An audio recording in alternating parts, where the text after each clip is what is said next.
most likely to best preserve and protect what information is garnered from the vehicle. In this case, it was left behind. If I heard you correctly the first time around, it was left behind. There wouldn't be a warrant needed, but there could instead be a search conducted right away in that backpack, and that kind of tracing of information of the AK-47 can happen immediately, correct? It can, but they're going to be very careful in the handling of these things. I mean, depending on where that gun was found. Right now, we are operating on the information that it was found near the scene. If it was found in the car, that would be one further thing tying that individual to the alleged crime, but that's not what we have right now. And again, as Chief Ramsey pointed out, and Chief Ramsey's been around a long time and he's lived this experience, the first story is never right. But what we believe that the information we're getting from our sources, which is the flash reporting coming from law enforcement on the scene, is going to be a pretty close composite to how this unfolded. That gun will have to be processed for DNA, for fingerprints. So what the practice that I've always used at the scene, that my colleagues always used at the scene, is if the gun fell with the serial number facing up, you know, to take a picture of it, and then not to handle that weapon at all, because you don't want to add any biological material or disturb it before the lab people get to it. You want to give it to them as pristinely as possible. Gentlemen, thank you so much. I want to bring in senior justice correspondent Evan Perez, who's with us now. You have more information on someone detained? That's right, Fred.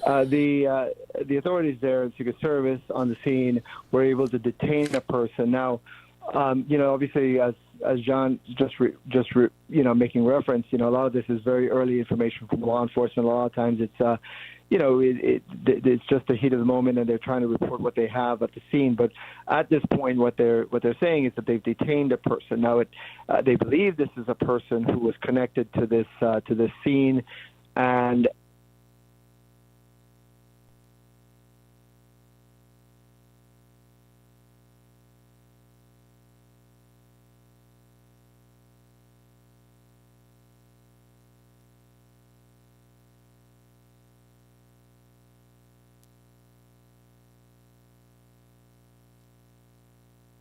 so they obviously, given everything that has happened in the last few weeks, they're obviously very much more on guard and making sure they are aware of any possible threats.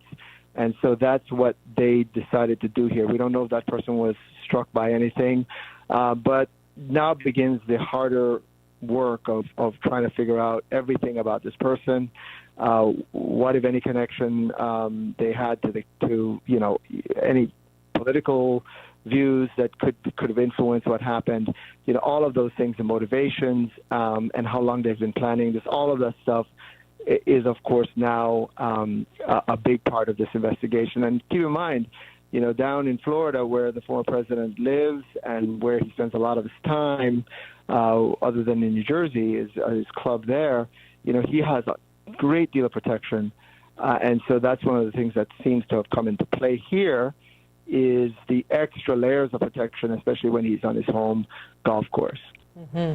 Evan Perez, thank you so much. If you had folks at home are just now joining us, we want to let you know the breaking news that we're following: former President Donald Trump's campaign saying he is safe after gunshots were fired in his vicinity while he was on his golf course a short time ago, just after 2 o'clock Eastern time. We're learning that Trump was playing golf at the club, the Trump International Golf Club in Palm Beach, Florida, when this took place. Sources are telling CNN that officials believe the shots were intended for Trump and that an AK-47 was recovered near a tree line area there at the golf course. Law enforcement officials saying that a car was also stopped nearby in relation to the shots being fired. A press conference from the Palm Beach County Sheriff's Office and the U.S. Secret Service will be taking place soon. Of course, we're going to continue to monitor it and take it live if we're able to do that. My law enforcement panel is back with me now: John Miller,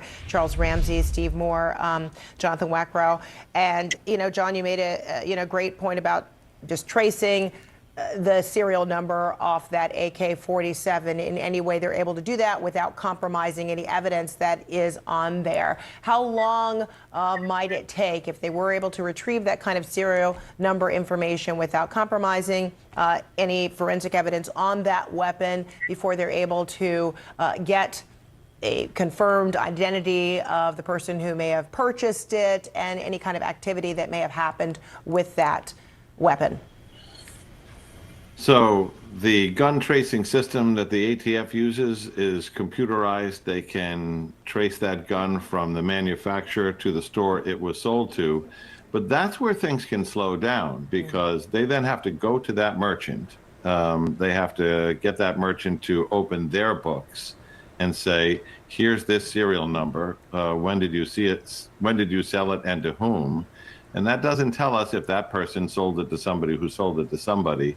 So it can be a time-consuming process, or it can unfold very rapidly. It's a Sunday. Is that store open? Are they there? You know, it could take some time. But in the context that they have a description of a vehicle, they have a vehicle stopped, they have a possible person in custody who's being investigated to determine whether he was the person involved in this. The tracing of the gun might become less critical if that suspect turns out to be a good suspect in this case. If that suspect turns out to be not the person involved, then the tracing of the gun, of course, and all of this will happen simultaneously, becomes more critical. Steve Moore, what about what we would see seemingly simple, cross-referencing of fingerprints? I know we talked about not compromising the weapon, but if you have someone detained, you have a vehicle and possible fingerprints on this AK-47, might those be lifted right away with a cross-referencing or a comparison? Well, the problem with fingerprinting the gun right away is if you do it quickly in order just to get fingerprints, you're possibly destroying DNA evidence and other evidence that would be crucial. The DNA is the stuff that's most perishable, while the fingerprints will survive a lot of handling. So that would be the last thing they'd want to pull off the rifle. So they're certainly going to try to avoid that. I mean, if the gun had, say, a scope or something like that, number one, it would tell you that he wasn't out plinking. It would also be a possible source where you could go to try to find a fingerprint which wouldn't compromise the rest of the whole gun. If it were my case, I wouldn't want them doing that because, as Chief Ramsey pointed out, every shortcut you take now, and by shortcut, I don't mean illegal actions, but every avenue you take to allow you to obtain information without a warrant or without properly processing is evidence that is at risk when you go to trial. And Chief, it sounds like a lot of information thus far that we're learning, but of course, at the same time, it's not enough information. What are your thoughts right now? Well, I mean, it's still early. So, it's a lot considering it's only been slightly more than an hour.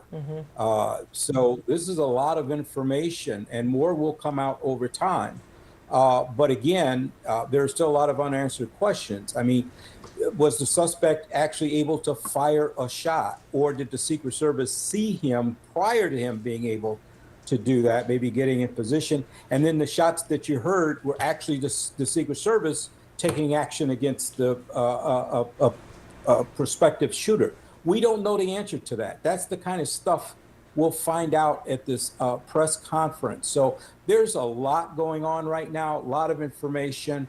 But the fact that it's been this long now, they said 3:15, now it's about 3:40, tells me there's more, again, to this story than just random shots being fired outside the golf course that had nothing to do with the president. And they're actually trying to, they're trying to get their timeline. Right. They're trying to get as much information as possible. So what they give you is as accurate as it can be, considering the the fact that this is early in the investigation. They don't want to speculate. They want to just give you as much concrete facts as they possibly can. Right. And then, Chief, because I know you've been in this position so many times, you know, with local jurisdiction, also working with federal authorities. So in a case like this, when there is a lot of information, of course, a lot of blanks still have to be filled.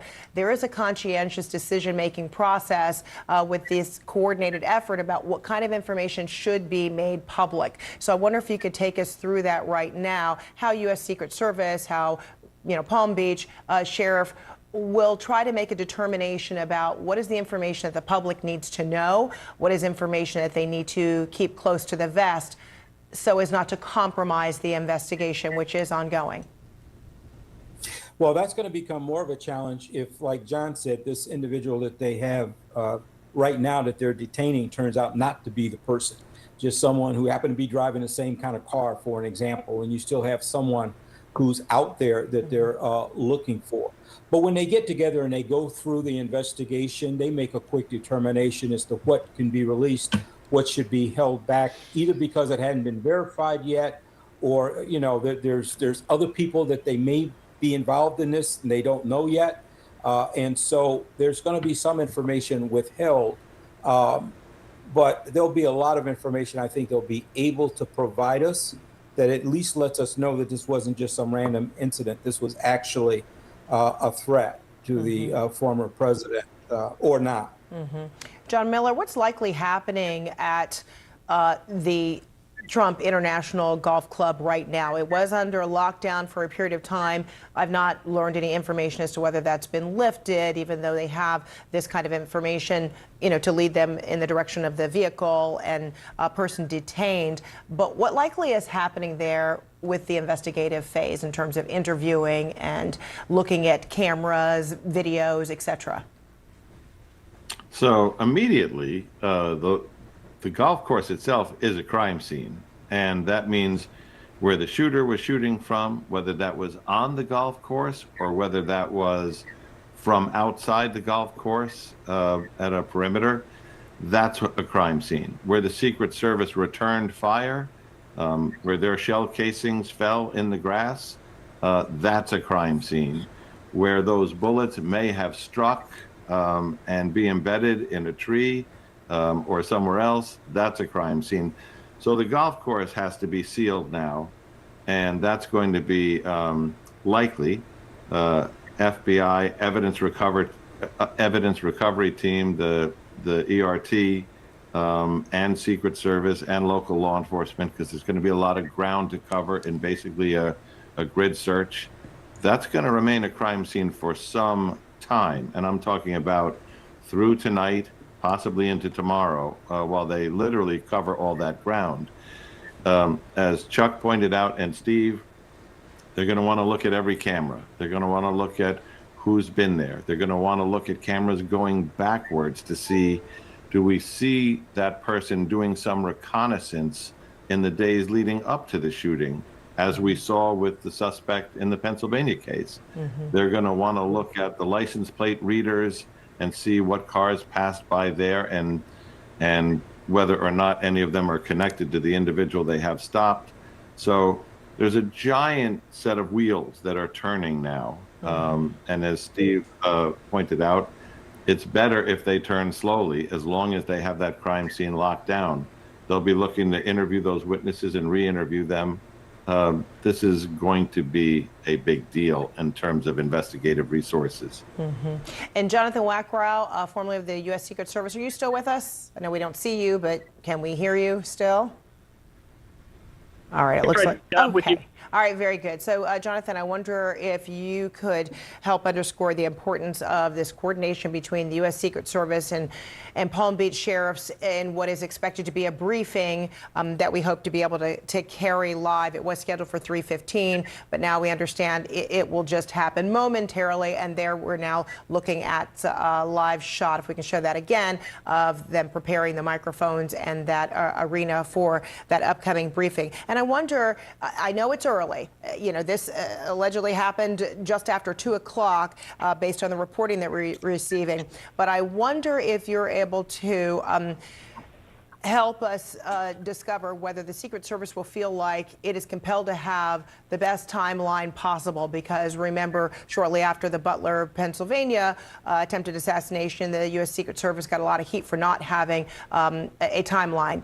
Granted, that was, shortly, like days, if not weeks after that incident. But today, do you believe they're probably piecing together the best kind of timeline possible to reveal publicly? Period. I don't know if it's Mar-a-Lago. What they're going to try to do is reassure the public. And unlike what we saw with the incident in Butler, Pennsylvania, when local law enforcement had their first press briefing, the Secret Service was not there. And, that was a fatal flaw by them. Why? Because right now the Secret Service, along with their local and federal counterparts, need to reassure the general public, one, the former president is safe. They took the appropriate action. They had the right structure in place to protect the former president. Two, they need to address to the extent that they can that there's no additional threats. Right now, the former president was shot at in a protected environment. They need to assure the public that there are no additional threats to the extent that they know that now. And if they can't confirm that, they need to describe what actions are they doing to ensure the public safety. As Commissioner Miller said, this is just an initial briefing. They're going to talk about what they know right this second, the actions that they're taking. There's a lot we don't know. There's a lot we don't know about the suspect potentially, the motivation behind the shooting, the intent. We definitely know the capabilities of the shooter because they launched the attack, but in the world of the investigation, we're only in its infancy, so we're not going to have every single answer. And I want to make sure that the public, we sort of level set expectations of what we're going to hear. But the fact that the Secret Service is going to do a press briefing jointly with local law enforcement is extremely important in starting to be very transparent about what happened, what is going on, and what the future looks like in terms of this investigation. Steve Moore, formerly of the FBI, what are you looking to hear from this briefing? So much. In their command post, the information is coming in even faster than it's coming into us.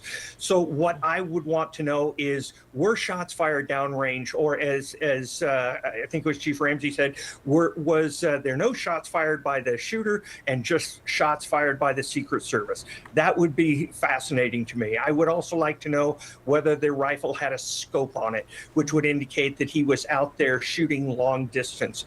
I would like to know about the suspect himself. Is he from Florida?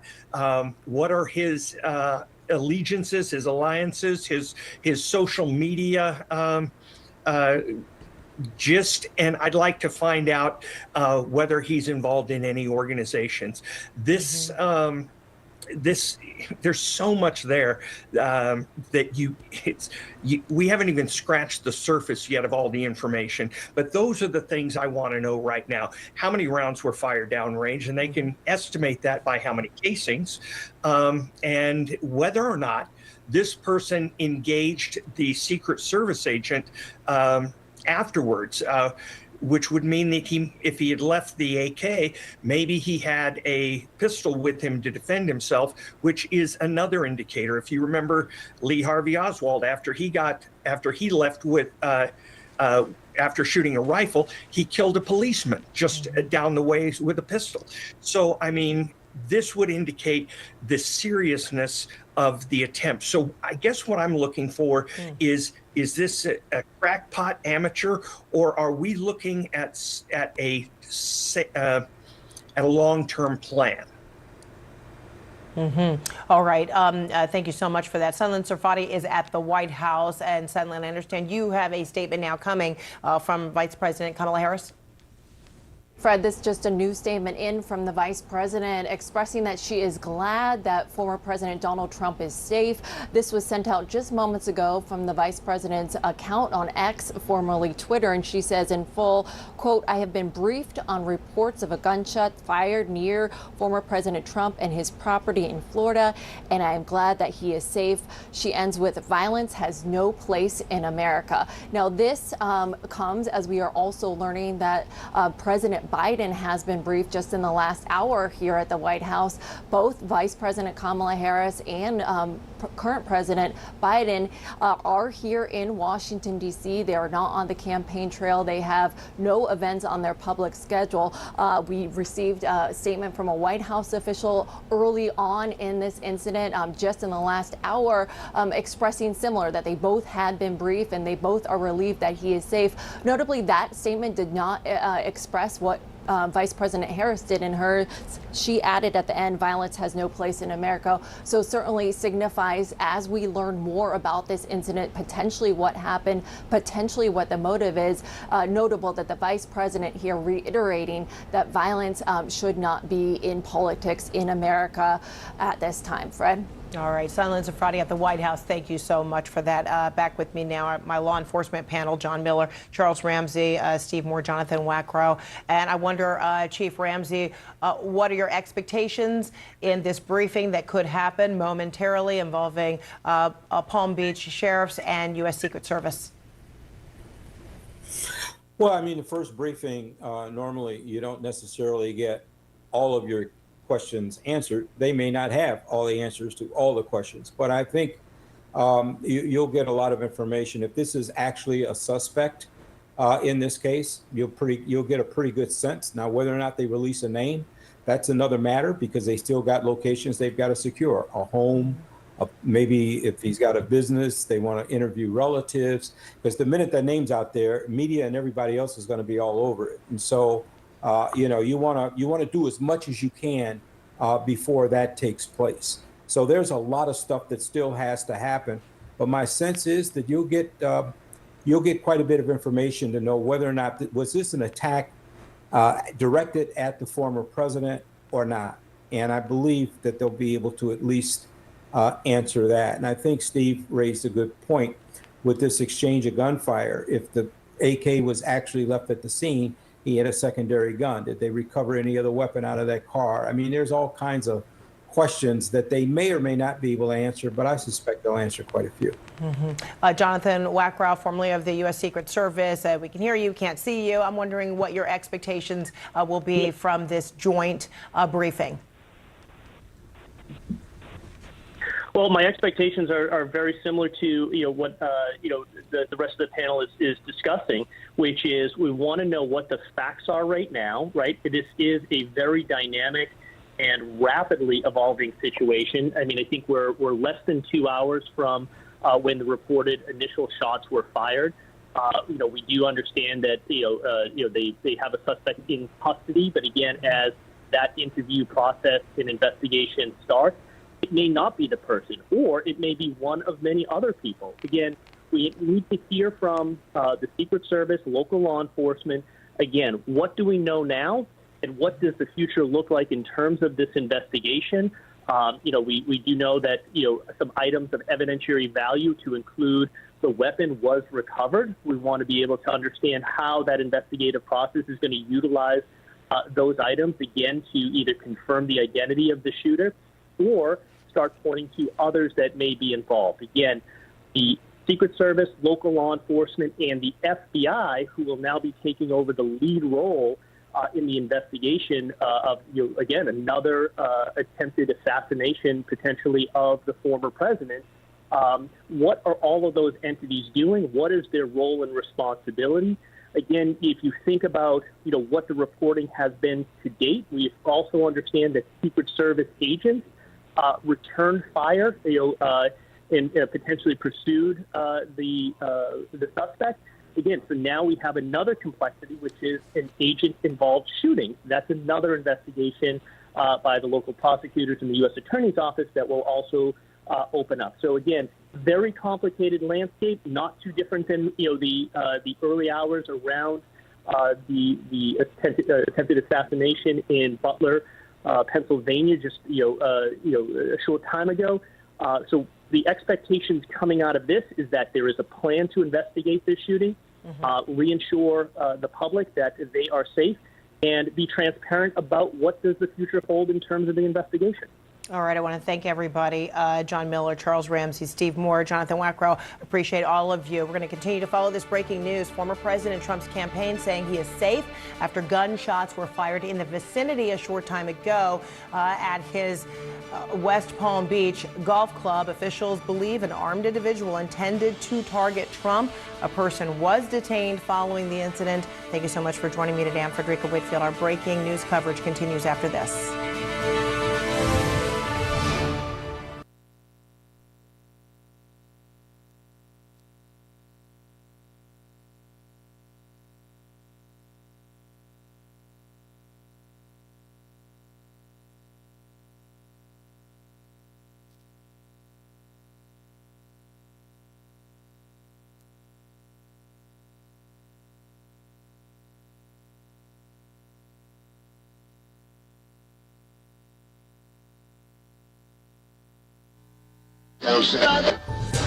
There is a storm coming, an event like the world has never seen before. The emerging event will have little to do with weather, but more about developing situations that were foreseen many years ago. We have always warned you during severe weather and news events that affected many. Now, Channel 1 Atlanta begins a new series to warn you about what's coming soon and make sure you are prepared. Join us on a new journey, as according to a recent survey, a lot of people believe we are living in the last days. Current news events show us now more than ever. In history, time is setting the stage for the coming storm, a new series, now playing only on Channel 1 Atlanta.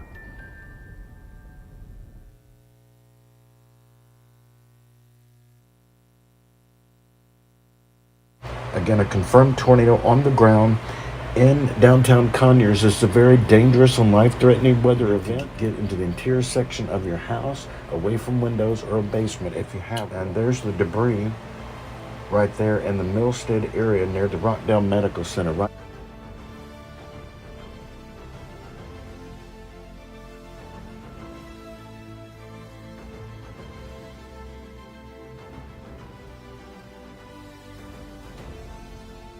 Channel 1 Atlanta.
CNN Breaking News. Thanks so much for joining us. I'm Jessica Dean, and we begin with breaking news. Former President Donald Trump is safe after a shooting incident near the Trump International Golf Course in West Palm Beach, Florida. The Martin County Sheriff's Office saying they have stopped a vehicle and taken a suspect into custody. We know a gun, an AK-47 style weapon, has been recovered near that scene as well. Now, we are standing by for a press conference from police and the Secret Service, which we are expecting in the next half hour. Let's begin, though, with CNN's Kristen Holmes. Kristen, tell us the latest, what you're hearing right now. Right, Jessica. So what we were told is this afternoon when Donald Trump was on the golf course at West Palm Beach, that is Trump International Golf Course, he was in between holes when shots were fired. We are told by sources that Secret Service fired shots, and as you noted, a person has now been detained. There was a long rifle, so an AK style rifle that was recovered with that person in the car after they were detained. It is still unclear what exactly a motive was, but officials have told me, as well as our colleague John Miller, that they believe that Donald Trump was the intended target. Again, so this would have been a suspect who was armed, essentially waiting for Donald Trump at a golf course in West Palm Beach. He was on lockdown. The entire course went into lockdown. It is unclear where Trump is at the moment, if that lockdown had been lifted, if he has moved back to his Mar-a-Lago resort, or if he is still waiting currently at the golf course. Right now, we are not intending to hear from the former president, but all of this is still very fluid. Obviously, as you said, we are waiting for several law enforcement press briefings on this issue as they try to sort out the details here of what exactly happened. And Jessica, just to be very clear, I mean, this is somebody who obviously survived an assassination attempt earlier this year, or just few months ago. In addition to that, has ramped up security, and that includes both local law enforcement who are on him all the time, are near him, securing perimeters when he is traveling, including in West Palm Beach, as well as Secret Service. So it's unclear exactly how many more Secret Service officers would have been, or agents would have been, on the ground with him at this golf course. I can tell you from my knowledge that generally they travel in different packs on different golf courses. You have people who are traveling behind him. There are people who are traveling in front of him, all in order to secure him. And that has obviously, again, been ramped up since that assassination attempt. And we're still, again, learning the details here of what exactly happened, where exactly Donald Trump was when these shots were fired. But as you said, the campaign is saying that he is safe, and the Secret Service is saying that they have been investigating this as a protective incident. Obviously, that in itself goes to show you the serious nature of how they are taking this. They would not be investigating something that they believed was random and unaffiliated to the former president. Now, what the outcome of that investigation is, I'm sure we'll learn more details from this Secret Service briefing. But right now, clearly, as officials have told John Miller and I, they do believe that Donald Trump was the intended target of this suspect who was armed and essentially on or near the golf course. All right, Kristen Holmes with the latest reporting there. Please stand by as we get more information. And just reminding everyone that's watching, we are standing by for a press conference from law enforcement that we are expecting within the next half hour. So we're going to keep our eye on that, and we'll bring it to you as it happens. In the meantime, I want to bring in a panel of law enforcement experts: Steve Moore, Charles Ramsey, Jonathan Wackrow, and John Miller here with us. You all are watching this unfold with us. And John, I want to start first with you because I know you've been doing reporting with Kristen Holmes, who we just heard from. Help us understand what you're hearing right now and walk us through what you're learning.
the former president, and those protective assets, most likely include more tactical agents, both from the counter assault team, sort of the tactical team that will be traveling at all locations with the former president, more counter sniper teams. So when we think about the open air space of a golf course, the long range threat is critically important to cover. So you'd have more counter sniper teams. But beyond that, if you think about the protective model of concentric rings radiating out from the protectee, the outer perimeter, more counter surveillance agents who are undercover agents that are working that outer perimeter, very specifically designed to identify those types of threats that could be lying in wait along tree lines, along motorcade routes, around any other areas.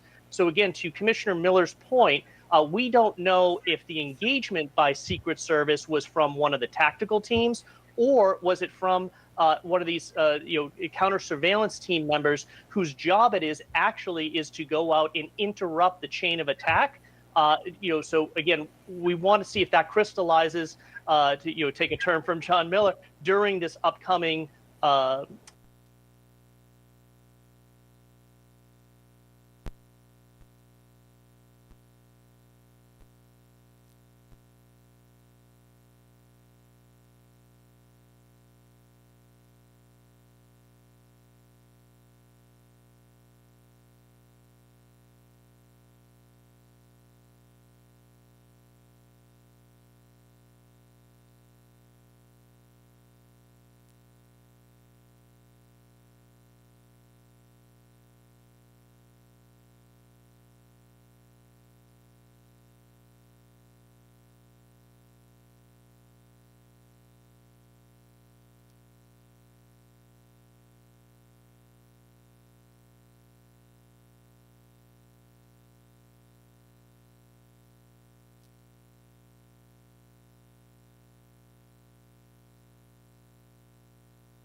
and correspondent Caitlin Collins, who is joining us as well. And Caitlin, I know you've been following this story as it's unfolding.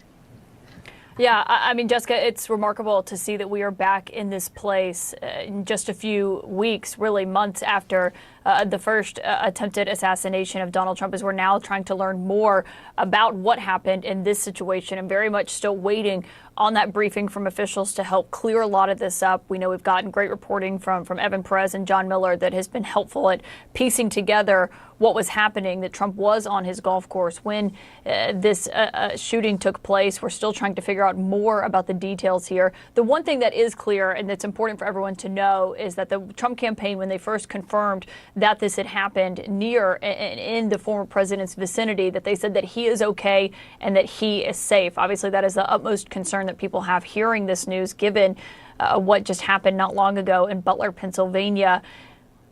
And right now we are looking at Donald Trump's motorcade. He had not yet returned to Mar-a-Lago. This is an important image here because that is that bridge coming across to Palm Beach. If you've been in the area, it's an island and then it's a bridge to get to West Palm Beach. That's where his golf course is actually located. It's not in Palm Beach where Mar-a-Lago, the beach club, is actually on the ocean front. And so this is the first time that we're actually getting a look at the former president in his motorcade, albeit since we found out that this happened earlier this afternoon, just before 2 o'clock. CNN's Kristen Holmes is also with us and is following all of this. And Kristen, just to let everyone know where the key players are, that's Donald Trump's motorcade. We're watching it closely and waiting to see if he actually speaks to the camera. There's a pool of reporters that go with him. J.D. Vance, the running mate, is also at the airport. He's about to leave Cincinnati. So we do have eyes on both of the members of the Republican ticket. That's Donald Trump's motorcade going over that Palm Beach bridge again. Kristen, we did just hear from Trump himself for the first time in his own words since this happened. What did he have to say? Appears to be a fundraising email with a link at the very bottom of it, but it is an email talking about what happened. Kristen, just quickly, I don't think you have your mic on. I just want to make sure everyone can hear whatever the update is from Donald Trump. I know you've been talking to sources, so that's why. But I just want to make sure we can all hear what it was that Trump had to say for the first time since this Perfect. happened. Can you hear me now? I did take it off. Thank you for noting that.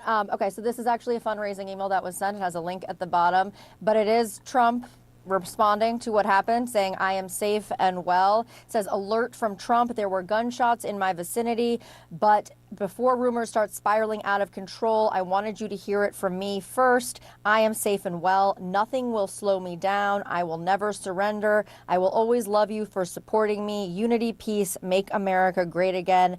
May God bless you, Donald Trump. And then, as I noted, there is a link there to a fundraising page. Just one thing to quickly note, as you were saying about this West Palm Beach Golf Club and going over to Mar-a-Lago, he has been under a lockdown at the West Palm Beach International Golf Club since this incident took place. So this means that has now lifted, that they believe, Secret Service believes, and law enforcement believe that the position that he is in is now safe enough for him to travel in that motorcade, as you noted, back to Mar-a-Lago. His team has been waiting to see when he would be allowed to go back to his Mar-a-Lago resort. Obviously, right now the situation is incredibly fluid, as we have been reporting, Caitlin. And keep us updated if we're going to hear from Trump himself. Obviously, I know you've been talking to people around him. I've been talking to people around him. It's a very fluid situation as they're trying to still figure out the details of what exactly happened here and what the officials know as well. And so we are standing by. Thank you, Kristen Holmes, for that.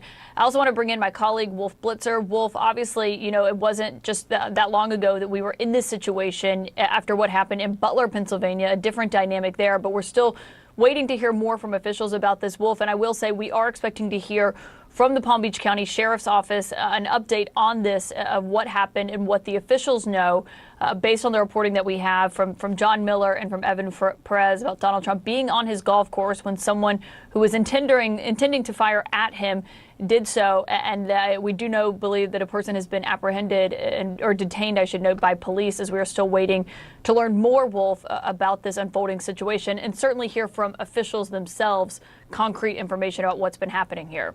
Yeah, it's going to take some time, clearly, for the Secret Service, the FBI, local law enforcement out in Palm Beach County in Florida to get their act together and be able to do a briefing, but they say it's going to be coming up soon. Of course, we'll have live coverage of that. Caitlin, you spent a lot of time as a White House correspondent. I spent 7 years as a White House correspondent, and I know this is pretty extraordinary. If, in fact, this was, and that's a huge if this was some sort of assassination attempt, two of these, and within a matter of weeks, it's a pretty amazing development right now. I spent years covering the White House. I don't remember when there was an assassination attempt when I was a White House reporter, but give us your thoughts of how incredibly amazing this is right now, what's going on. Well, I just want to say one thing that is clear, and that when I was talking and texting people about this right away, there were a few people on the golf course with Donald Trump. Some people have spoken to him personally since then. Senator Lindsey Graham posted an update about it himself. He called Donald Trump and spoke with him. But Wolf, I will say that ever since the shooting happened, the attempted assassination in Butler, Pennsylvania, when Donald Trump was on stage at his rally, the security around him has been incredibly tight. I mean, they ramped it up.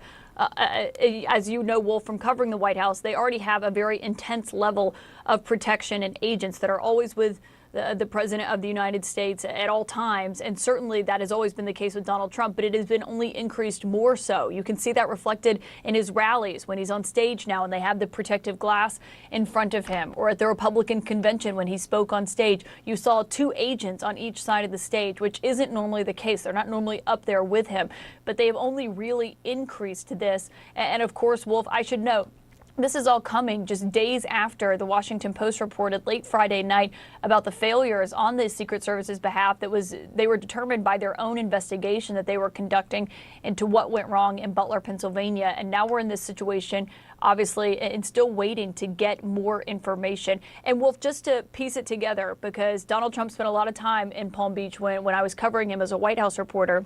Where his club is on the actual island of Palm Beach. That's where the Mar-a-Lago Beach Club is. That's where you've seen the events, the parties that he has, the meetings. And it is across a bridge that you just saw the motorcade come over, about probably a 15 to 20 minute drive, which is where his golf club is, the Trump International Golf Course. So they are two separate locations. And there were times, when Trump was golfing in his first term, Wolf, where reporters could see Trump out on the golf course. Oftentimes, CNN's photographers would be able to spot him with their cameras. That's how we would often find out that he was indeed on the golf course or who he was golfing with. So there is some visibility from the road. Of course, Wolf, we're still trying to learn a lot more about what it was that happened here, where Donald Trump was on that golf course, and of course, most importantly, what's happening with this investigation into who did this, Wolf. And as you correctly point out, the golf club, the actual golf course, is not at Mar-a-Lago, which is his residence over there. It's at a different location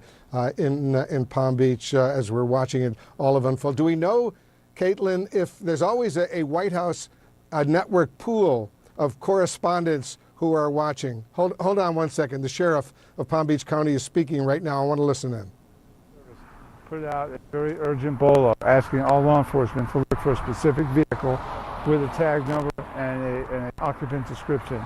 We immediately flooded I-95, got on the northbound lane at every exit between Palm Beach and the Palm Beach line and the St. Lucie County line. One of my road patrol units saw the vehicle, matched the tag, and then we set up on the vehicle by using what we do here. We pinched in the car, got it safely stopped, and got the driver in custody. Right now, as we speak, the FBI, Secret Service, Palm Beach County Sheriff's Office is at the scene. They've responded there. They'll take over the investigation. Our flatbed tow truck will tow the vehicle back to Palm Beach County, and I have a clear understanding from the investigators there that we actually do have a suspect that they were looking for in Palm Beach County. Do we know that suspect's name yet? We know his name, and the FBI clearly knows his name. I am not in a position to release that. I know that Trump posted on Truth Social that they had recovered an AK-47, I think, near where the shooting incident happened. Anything that you can confirm for us if it's related? I don't know any more about the scene in Palm Beach County than what you and the media have determined. I hear the same chatter. I think that will become more apparent in the next hour or so. It is my understanding from listening to the investigators there was a very serious incident down there, and I'm sure they'll do some of these here in the near future. Absolutely. We had heard about a separate accident that occurred at some point on the highway during this incident. Was there another accident involving pedestrians, or not pedestrians, but civilians? Yeah, there was a serious accident just south of where we had to stop all traffic. We had to clear that vehicle using our bomb detection dog. We actually asked the St. Lucie County Sheriff's Office. They came down here, Florida Highway Patrol, under the direction of Governor DeSantis, moved in, took over traffic, but unfortunately, before we could get everything stabilized, there was a very serious accident, and they're working it now. Do you know the condition of those people involved? I don't, I'm sorry. We had also heard from a couple of bystanders that they saw a woman and a child whisked away by deputies. We weren't sure if that was related to this incident. No, we whisked nobody away. There was a lone driver in the vehicle. That driver is now in custody and in the hands of the Federal Bureau of Investigation. What was his demeanor, Sheriff, when you approached the car? The suspect's demeanor I would describe as having a relatively calm, flat affect. Was not displaying a lot of emotion. Never asked what is this about. Obviously, law enforcement with long rifles, blue lights, a lot going on, never questioned it. Was he armed at the time, or he or she? He was not armed when we took him out of the car. Of course, we didn't do a search, and I would suspect that they're getting a search warrant now. The FBI will take that car. We will transport it for them back to Palm Beach County into their office. How long was the highway locked down to, drivers on the road? Hour? Yeah, the I-95 is still locked down. I had to come back here driving southbound and northbound lane where it was blocked off and cut across. So I would tell your viewers, don't get on I-95 northbound. Do we know? I know I had a lot of people stopping me asking if the turnpike is clear. Is that still open? The turnpike is clear. To my knowledge, it was not involved in this incident. Going back to the accident involving the civilians, do we know how many were in that car? I don't have any information on the civilian crash. It's not related to the investigation, except obviously tangentially because they crashed because of the traffic stop. Do we know too, I know you don't have much information, but was it two civilians colliding or were they hit by a responding officer? Yeah, your question about whether there was the nuances of that crash, I don't have the information, I'm sorry. Anything else to add, Sheriff, that I haven't asked you about? Well, we're very pleased with the cooperation we've had from the Florida Highway Patrol. Palm Beach County Sheriff's Office flew their helicopter in here to assist us, the FBI, the Secret Service. You could not ask for better interagency cooperation. Sheriff, how the complications after you got that bolo, how quickly do you think the Martin County Sheriff's Office was able to stop that car? Yeah, the time between when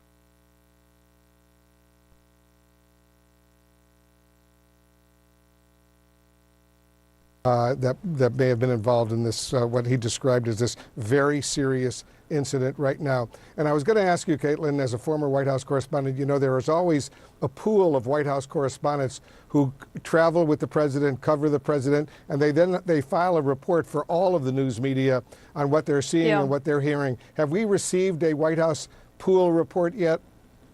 Wolf, we haven't, because actually, since Donald Trump is now candidate Trump, he does not always have a pool of reporters with him. He doesn't have the typical pool that you would see with Vice President Harris or with President Biden. And so that is why we're still piecing together more details about what we're learning. Typically, those reporters wouldn't be on the golf course anyway, Wolf, but they would obviously be traveling with him. So there were not reporters with him when you saw that motorcade coming back. But something else that stood out to me from what Sheriff Will Snyder just said there, Wolf, in addition to Trump confirming that they found an AK-47 and that was what was recovered, the sheriff said that they know the person's name that was detained in that car, that image that you could just see. He declined to say it publicly, but he said that car was also cleared using a bomb detection dog, and that vehicle that you saw that is apparently related to this is now in the hands of the FBI. He says that they will help with transporting it for the FBI back to Palm Beach County. It's unclear, obviously, what else is going to happen, but he did say a male driver is in the custody and in the hands of the FBI at this time, Wolf. So that's an incredibly notable confirmation there from the sheriff about where they are in this investigation. Obviously, there's still a lot of questions about, the license plate on that car. Who was that car registered to? What are the details of that? And also where it was in relation to the golf course. When you look at this and where Trump was, I will say, Wolf, the golf course is obviously an incredibly difficult area for the Secret Service to be able to secure. It's an open area. It's shrouded with trees. It's not often easy to get a glimpse of Donald Trump when he's on that golf course, which he, typically it's pretty predictable that he's there. He spends a lot of his time there, and it wouldn't be, unknown to someone that he would be there. You can see his motorcade going in and out when he's on the property. And so I think there's still a lot of questions. And hopefully we are still going to get that briefing from officials in addition to the questions that we just got there of what exactly they do know about what happened here. You can see, Wolf, that the area is closed off.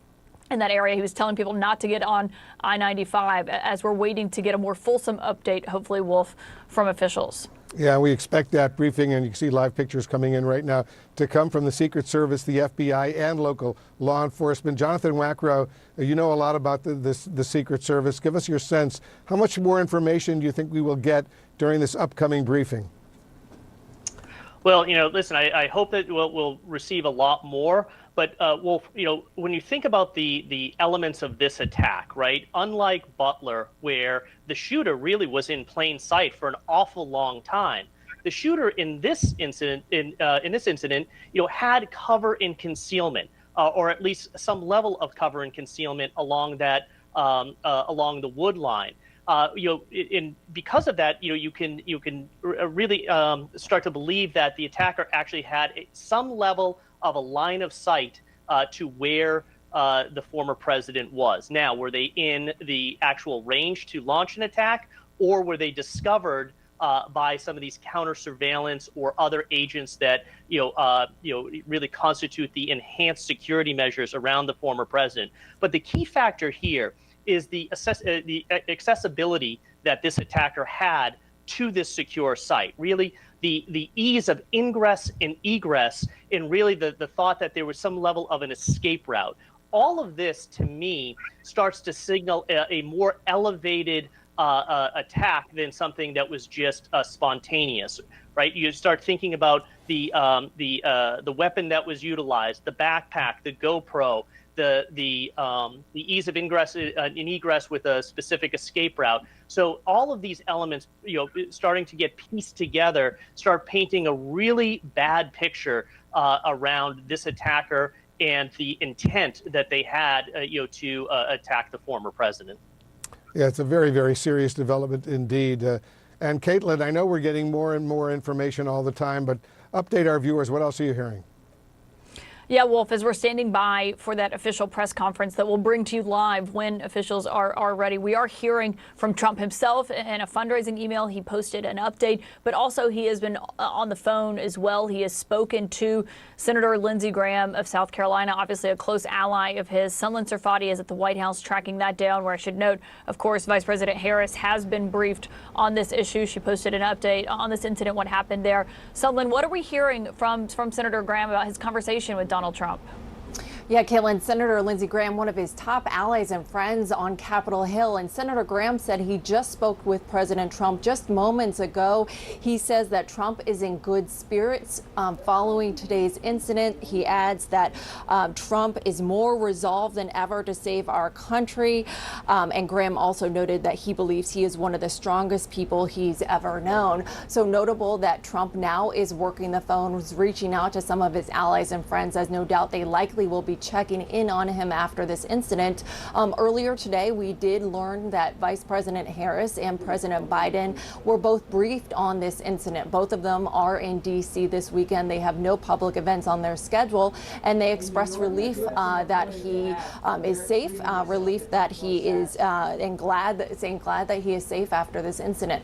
We all are also, Caitlin, hearing from other members of Congress, asking questions about this incident, most notably recently from Congressman Mike Waltz from Florida. He says that he wants to be briefed by the U.S. Secret Service over this incident this week, and noted, again, hearkening back to Butler, Pennsylvania, that incident in July, the attempted assassination attempt of President Trump. He said, quote, "As I've said before, the July 13th assassination attempt was not an isolated incident. We can take our time investigating as domestic and foreign threats are ongoing." So notable there, at least one member of Congress, Caitlin, calling for a briefing from the U.S. Secret Service next week. Caitlin. Yeah, and I expect we'll probably hear a lot more of those calls from officials as they're still investigating the first assassination attempt, as trying to figure out what happened here in this moment. Sunlen Serfati, thank you for that report. And Wolf, I'll just note, we were hearing from Sheriff Will Snyder in Martin County. For people who are looking at the map or not sure where that is or wondering why it's the sheriff, Martin County is right north of Palm Beach, right north of West Palm Beach, which is where, of course, Donald Trump's course was. And he was talking about where they apprehended that vehicle and the person that they now have in the custody of the FBI. He was describing this person as having a calm demeanor when they apprehended him. Obviously, still a lot of questions for this person. I imagine that's what officials are doing right now, Wolf, but that is where Martin County is. It is just north of West Palm Beach. If that gives us any indication of the direction this person was going in or what their intentions were there, Wolf. Yeah, that's significant information indeed. Caitlin, John Miller, our law enforcement analyst, is standing by as well. He's working his sources. You're getting more information. What else are you learning, John? Well, as we said in the beginning of this reporting, this information is preliminary. It was expected to shift and change. What we've developed is a little bit of a richer picture. Law enforcement originally said shots were fired. They believed at President Trump that Secret Service returned fire. As they're interviewing the agents involved and getting this richer picture, it appears now that as President Trump was golfing at whichever holes he was golfing at, the Secret Service team that was with him is advancing forward of that location so they can clear those areas and double check them. And at some point see this individual with a rifle pointing out from behind a tree line or a wooded area, that they go confront this individual, and that the shooter with the AK-47 or this semi-automatic rifle does not fire shots, but is confronted by the Secret Service, who fires shots at him. He drops the weapon and flees. Witnesses see him get into that car. And the sheriff, Snyder, told us, and that's the Martin County Sheriff, not the Palm Beach County Sheriff, that be on the lookout for that vehicle went out. They flooded the highway. If you could go, if you can still bring it up to the picture of that car stopped at that site, you know, what you see there is a classic vehicle containment technique, or a VCT, where one car gets in front of him, backs into him, the other car gets behind him, and the third car blocks him in, and they come out with those long rifles pointed at him and start to give him commands, which he complied with, and of course then the search of that car. The FBI will be taking over the investigation into the shooter and into this individual's background, and into what he was doing allegedly in that area with that rifle as the former president was playing golf just a short distance away. And that is probably some of the details that we hope to get more on at this upcoming briefing from local and federal authorities. I'm sure we'll get a lot more information. And John Miller, what does it say to you that they found near the scene of all of this at this golf course an AK-47 style rifle? So that speaks to, and you know, we've heard reporting. The problem is when people who aren't familiar with guns, eyewitnesses and others describe it. You know, it goes from AR-15 style to AK-47, but we've been told AK-47, which is a foreign-made rifle. You know, the AR-15 is the all-American gun that, you know, Americans knew from what our soldiers carried in, you know, the last 3 wars. The AK-47 is a Russian-made gun. There are many Chinese-made copies, but it is readily available at weapon stores and favored by some shooters. Remember, Wolf, we have a very brittle time in American politics where tensions are high. We have a previous assassination attempt against former President Trump that we all remember from very recent days. We still have the potential reactions to some of the controversies that have been stirred up just since the debate about a number of issues which could inflame people. But we also have, and this is important to note, the Iranian threat, which is because President Trump, when in office, ordered the killing of Qasem Soleimani, the head of the Iranian Revolutionary Guard. The Iranian government had vowed to find a senior government official, up to and including the president, to take revenge on that. And we will also recall, just in the last few days, the arrest of an individual named Merchant from Pakistan who was working with the Iranians to recruit assassination attempts for high-level officials on the ground. So one of the problems in this case, as they try to develop background on this individual, he's not from the area and he's in his late 50s, is who is he? Who has he been in touch with? Where has he traveled? What do his computers and other media say? And they're at the very beginning stages of that, with more than one motive out there in the ether.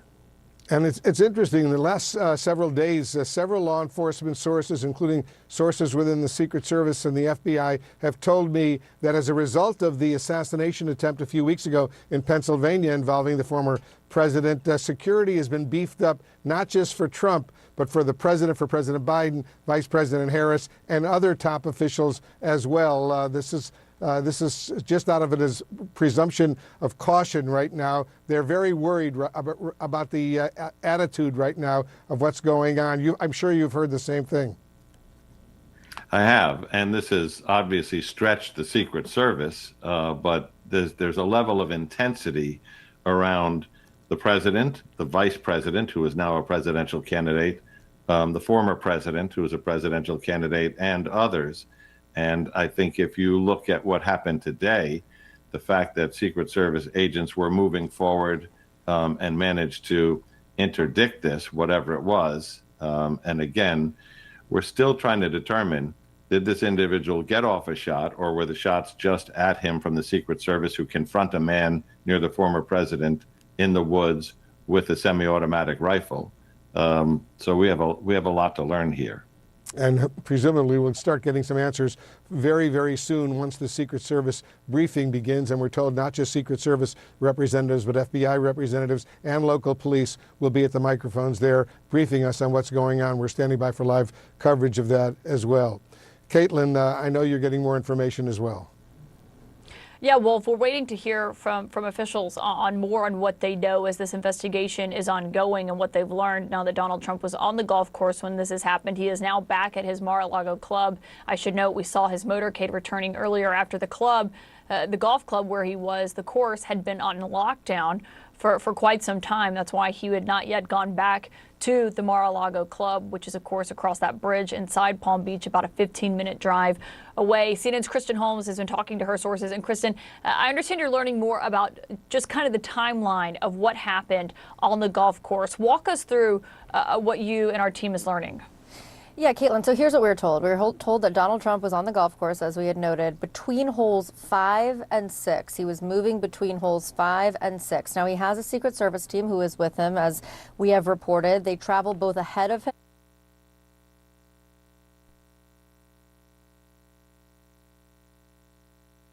occurred. Then I'm also told that Donald Trump was then essentially taken away in a golf cart. He was with Steve Witkoff, who is a mega donor as well as an ally of the former president. They were golfing together this Sunday, and then they were taken to the course where, as you noted, they were put on lockdown. So really the news here, and John Miller said part of this, is that advance team was the one who first engaged with the suspect that was just a few holes ahead of Donald Trump. He himself was traveling between holes 5 and 6, at least that's what we are told by someone who was briefed on the matter.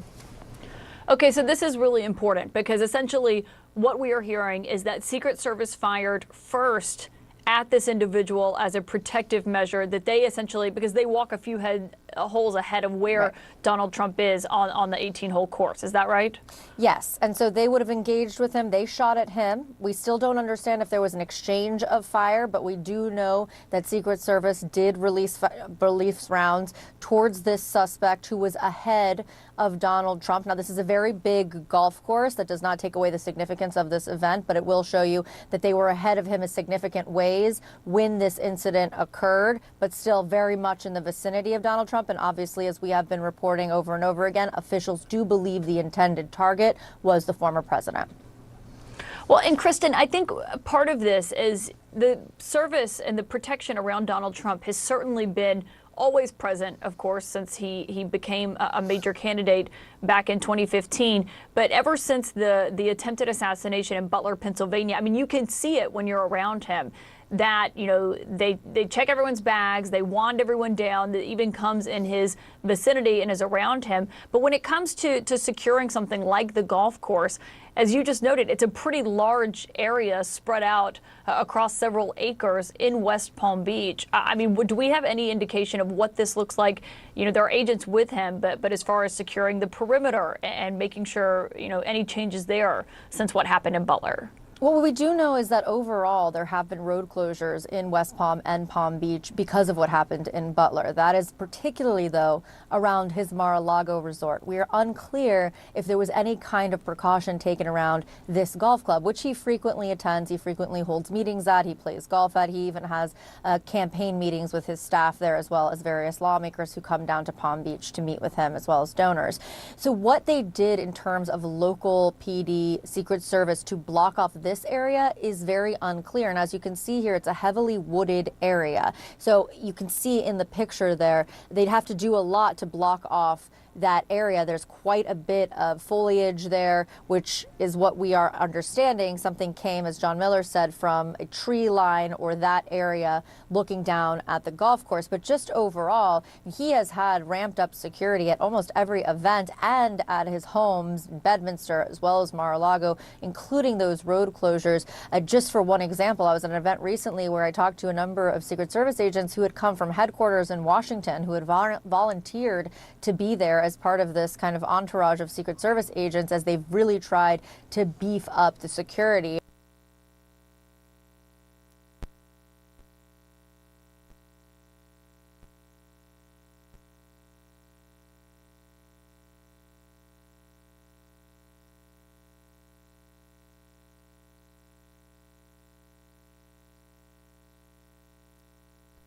Donald Trump. I am unclear, and this is one of the things that I've been asking about, when that advance team of Secret Service began traveling with him, because it hasn't always been that there were multiple teams traveling all around him on the golf course. But clearly at this time, I'm not sure if it was related to the assassination attempt or if that's something that has just come into practice in recent years. But he clearly had a team both behind him that whisked him away and nearby enough to him, as well as this team that was scouting out ahead of the holes, and that is the team that we know engaged with the suspect.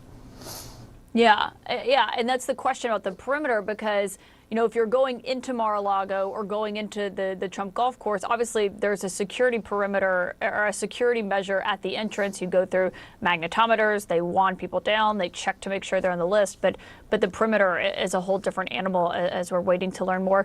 Kristen Holmes, I know you'll continue talking to your sources as you hear more, come back to us.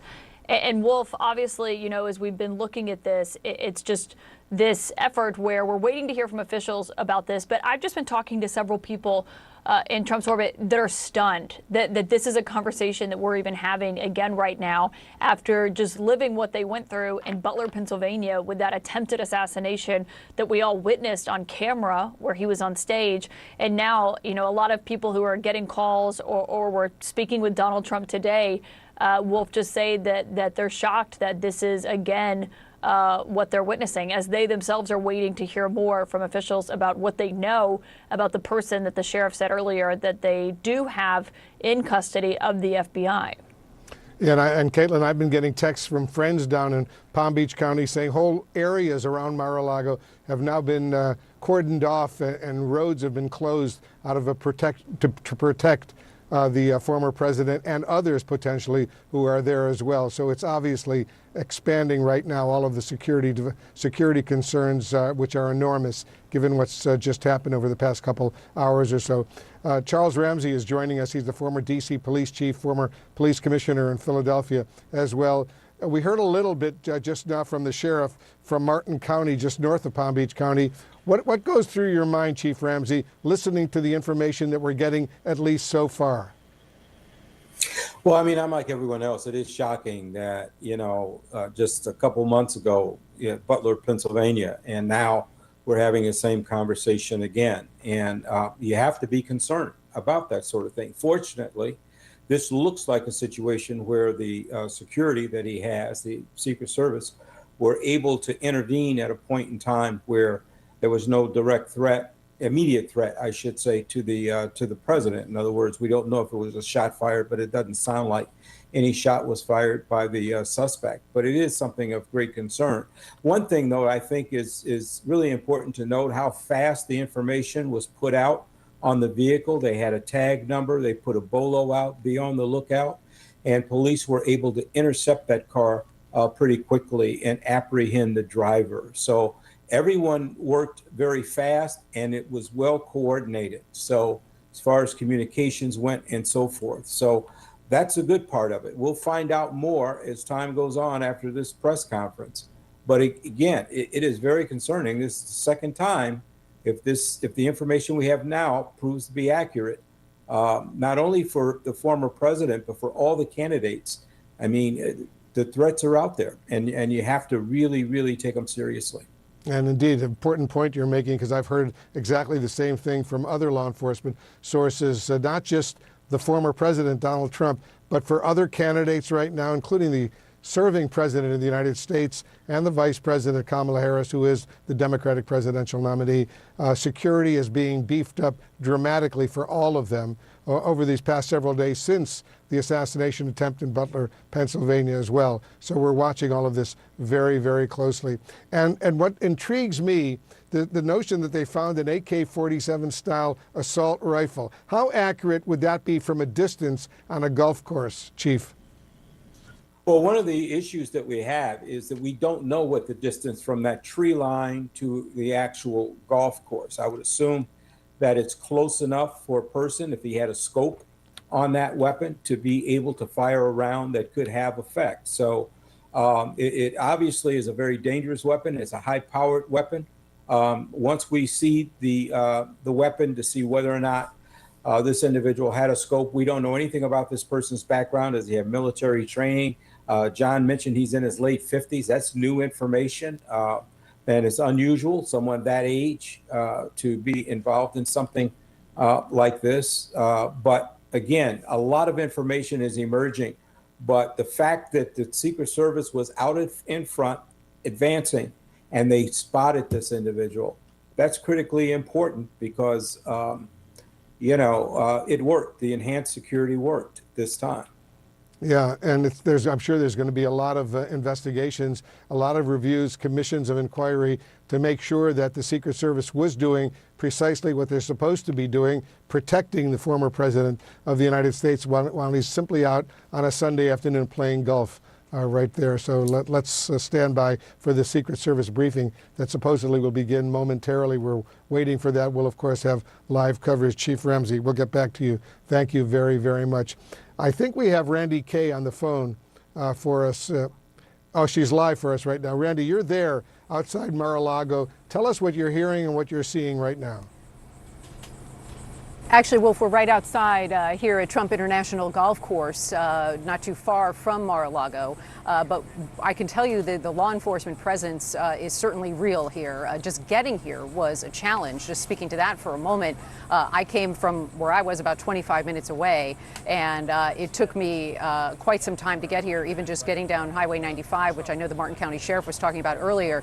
It was completely shut down. There's law enforcement presence throughout. And then I was about 2 minutes from this live shot location. We all got pushed into a parking lot that included myself, other cars, people on bicycles, pedestrians, quickly put away into this other, put to the side, this other parking lot, because that was when the motorcade was just about to move. They were had finally deemed it safe to move the former president from here at Trump International. So we did get some video of that, of the motorcade moving. But Wolf, this has been on lockdown. As you know, the golf course went into lockdown immediately when those shots were fired, those Secret Service firing at that individual who was later apprehended. But I can tell you that it's still very much an active scene here. There's, as you can see, more security outside Trump International Golf Course here. There's a gate to get into the golf course, Wolf. But as you can imagine, a golf course on a Sunday, it could be busy. There's certainly a lot of ground to cover. And when you heard John Miller talking about Secret Service spotting that individual through the trees, or seeing the rifle at least pointing through the trees on that golf course, that is certainly incredible that they were able to do that when it's so difficult just to get inside Trump International. So once again, it does appear that the former president has left here. He is safe. We saw about 10 cars going by. And just getting back, just one note, Wolf, just because I do live here in Florida, Martin County, where they did put out the bolo to apprehend this individual, that is about an hour from the front gate of this golf course. So it's about an hour north. So just to give you some idea of where this all went down in terms of timing and in terms of location, Wolf. All right, Randy Kay on the scene for us, as she always is. Randy, thank you very, very much. Caitlin, this story has so many questions right now that are crying out for answers. We should be getting some of those answers soon when we have live coverage of that Secret Service briefing. We expect it to begin fairly soon. Yeah, Wolf, and I do want to read you a new statement that we have just gotten in here at CNN from the FBI about what has happened at Donald Trump's golf course down in West Palm Beach, Florida. I'm quoting the FBI now. They says the FBI has responded to West Palm Beach, Florida, and is investigating what appears to be an attempted assassination of former President Trump. Wolf, it is just that one sentence from the FBI. We are waiting to learn more, but it is absolutely stunning that just a few weeks after what happened in Butler, Pennsylvania, with the attempted assassination that we all watched and witnessed on camera during his rally that day, now the FBI says they are investigating what appears to be a second attempted assassination of Donald Trump, Wolf. And it's remarkable. They're still investigating the first attempted assassination, and now here they are on the scene in Palm Beach, Florida, dealing with what they say appears to be a second one, Wolf. Yeah, and we all remember the video from that first assassination attempt in Butler, Pennsylvania, when that bullet grazed the president's ear. We remember the blood coming out of the president's ear. In this particular case, the president is fine. He was not hit. He's safe. And that was immediately released by his campaign in a formal statement. And thank God for that. But we're watching all of this so closely right now. An attempted assassination, a second attempted assassination. And that's from the FBI. That's what they're saying. Are they giving in their statement, Caitlin, any additional explanation of why they're calling it an attempted assassination? No, Wolf, but this reminds me of exactly what happened that day in Butler, Pennsylvania, when there were so many questions initially after Trump was rushed off stage. Obviously, we all saw the blood on his face immediately after, but there were questions about what the FBI was officially calling it. I mean, we knew what we had witnessed, but there were questions about what had happened, and then it was later on when they, chillingly referred to it as that for the first time in print. This is now the second time that we are seeing them refer to it as what they believe and what they are investigating, what appears to be, is the language they use, the word appears to be an attempted assassination of former President Donald Trump. Obviously something that his team is also still reeling from. Kristen Holmes has been talking to her sources about this. And Kristen, what more are you hearing from officials? Because obviously in a weekend like this, Donald Trump is not often surrounded by a ton of his political team. We know Steve Witkoff, who is a big donor of his, who was with him every day at his trial here in New York, for example, and spends a lot of time with him. He was there with him on the golf course, but it's not like a typical, traveling event where Trump has a ton of political team around him. What are they saying about this new statement from the FBI? Well, look, they are convinced that he was the target. They have been convinced. We were told by officials that they believe Donald Trump was the target. And clearly now the FBI is saying on the record that they are investigating what appears to be a second assassination attempt of the former president. But there are a lot of questions here, Caitlin, about how exactly this person would have had access to, not just the golf course itself, but the information that Donald Trump would have been at the golf course. They would have had to have been looking at him closely and his schedule. I can tell you, just for example, last week, he bounced around between Trump Tower in New York, Bedminster, and Mar-a-Lago, and that was all in between various campaign events. People who are even some of his closest allies didn't know that he was currently at Mar-a-Lago in West Palm Beach, let alone that he was out on the golf course today. It's incredibly hot in Florida, not clear that it would be a golfing day.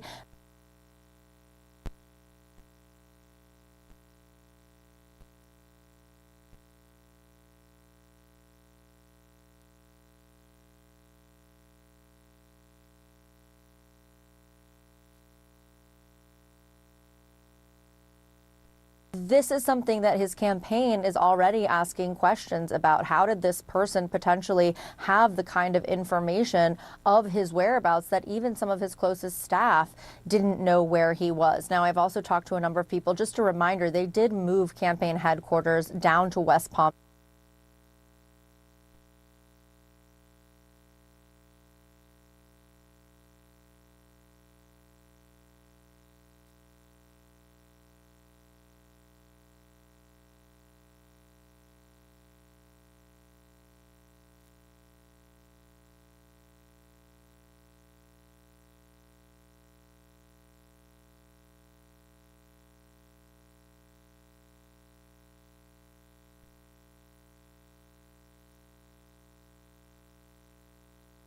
Suspected person with weapons while Trump was golfing.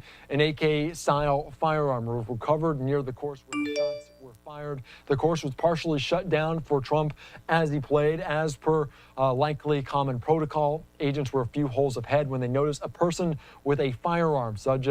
Agents fired when the person appeared to push the rifle muzzle through the fence line. The suspect, believed to be connected to a shooting, was taken into custody after they shut down I-95. The FBI now investigating this as an attempted assassination against the former president. And this comes just over 2 months since what transpired in Butler, Pennsylvania, the attempted assassination at a rally in that campaign. So let's just continue to watch this here on Live Now from Fox unfold in real time as they will give us what we know, some concrete information. We'll hear from Palm Beach County Sheriff, hopefully, and also representatives of the Secret Service. Let's listen into this here on Live Now from Fox as they will hopefully step to the podium soon.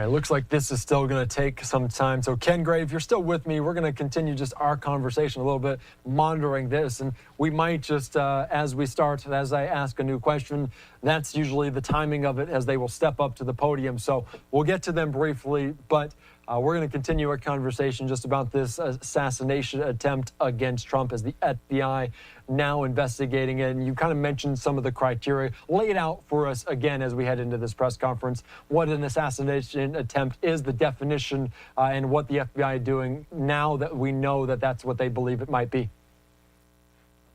FBI is responsible for assault on federal agents, and they are also responsible for assault on the president or the vice president or foreign officials. And so this is why the FBI is going to become the lead federal agency. Despite that, the Secret Service is responsible for protection of the president, investigations for attempts or actual assassinations fall under the FBI. But right now you are looking at a press conference where they are waiting for the responsible part, all the different agencies that have a piece of this, to be present there. They all will want to be part of this press conference. And so that's why we've got this delay, is waiting for some of the heads of the agencies to show up here to be able to speak to this matter, and also to make sure that they have the latest details before they go forward. You don't want to show up and try to provide information that you have details of that you cannot share, or that you're not in the position to share at that point. And so that's why we're seeing a delay right now, is just simply getting the people there and making sure that they have the facts that they can share at that moment. Yeah, that is a very good point. And I believe I asked you if we thought it would be Palm Beach, the sheriff, or Secret Service, and what they might be. And of course, we didn't know at that point, but it appears that Secret Service would be on hand from this. And maybe how much of an information can we gather from the fact that they are likely going to speak, and how much information can the Secret Service give? Because like you mentioned, they are in terms of protecting the individual, the FBI in terms of the investigation. What kind of details does it tell you that the Secret Service might provide an update? Let me remind you that their title is Secret Service. And consequently, they're not going to give you a lot of details about what they do to protect the president, or what they do where there might have been an incident against the president, and that there was a gap in coverage or a possible problem there with it. They just don't give that information because it's not in their nature to provide details about what they do. That as a Secret Service, they are protecting the president here. And while on the other hand, the FBI, they say that's why they put the I in the FBI, is to do investigation. Yeah. And so you will be seeing the results of or hear about what the FBI is finding in their initial investigation, but it's all coming from other law enforcement. All I'll right. shut up while they talk. Yeah, all right. Well, let's get out there to this, Ken. Thanks so much. Let's listen in to what they have to say here as they're investigating this assassination attempt. Let's listen in. We have everything. All right. So when we get done, think about your questions, because we're not going to take a lot. And keep them to the information that you heard. Don't get into what ifs, and because of this, we're not going to go there. All right. So keep that in mind, and we'll be good. So here we go. All right. 1:30 this afternoon. Call came out, shots fired. That was called in by the Secret Service. Because we're in constant contact with them all the time, we were notified of that, and we had units here that immediately sealed off the area. Fortunately, we were able to locate a witness that came to us and said, hey, I saw the guy running out of the bushes. He jumped into a black Nissan, and I took a picture of the vehicle and the tag, which was great.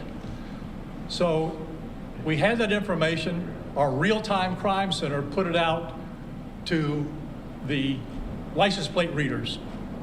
And we were able to get a hit on that vehicle on I-95 as it was headed into Martin County.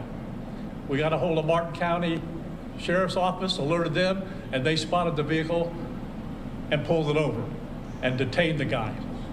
After that, we took the the witness that witnessed the incident, flew him up there.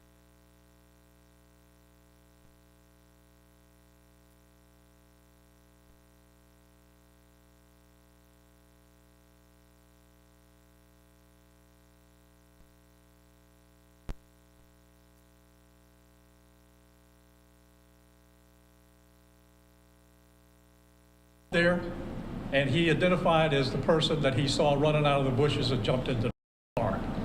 Now, this is where this guy was, is a AK-47 style rifle with a scope, 2 backpacks which were hung on the fence that had ceramic tile in them, and a GoPro, which he was going to take pictures of. So those are being processed right now. The Secret Service agent that was on the course did a fantastic job. What they do is they have an agent that jumps one hole ahead of time to where the president was at. And he was able to spot this rifle barrel sticking out of the fence and immediately engage that individual, at which time the individual took off. So that's what we know about the investigation. We have somebody in custody right now that is a potential suspect. We got a little bit more work to do on it, but as we usually do, as soon as we decide that we're going to book him into the county jail and the charges that he's going to be booked into, we'll get those to you and we'll get a picture of him and we'll get you his background. So now I'm going to turn it over to the representative of the Secret Service, and he's going to make a brief statement. Hi, good afternoon, everyone. I first want to thank all of our law enforcement partners, to include the Palm Beach Sheriff's Office and the Martin County Sheriff's Office, for their involvement today. Former President Donald Trump is safe and unharmed following a protective incident shortly before 2 p.m. on Sunday at Trump International Golf Club at West Palm Beach. The U.S. Secret Service personnel opened fire on a gunman located near the property line, and this matter is under investigation. I'll turn it over to my partners over at the FBI.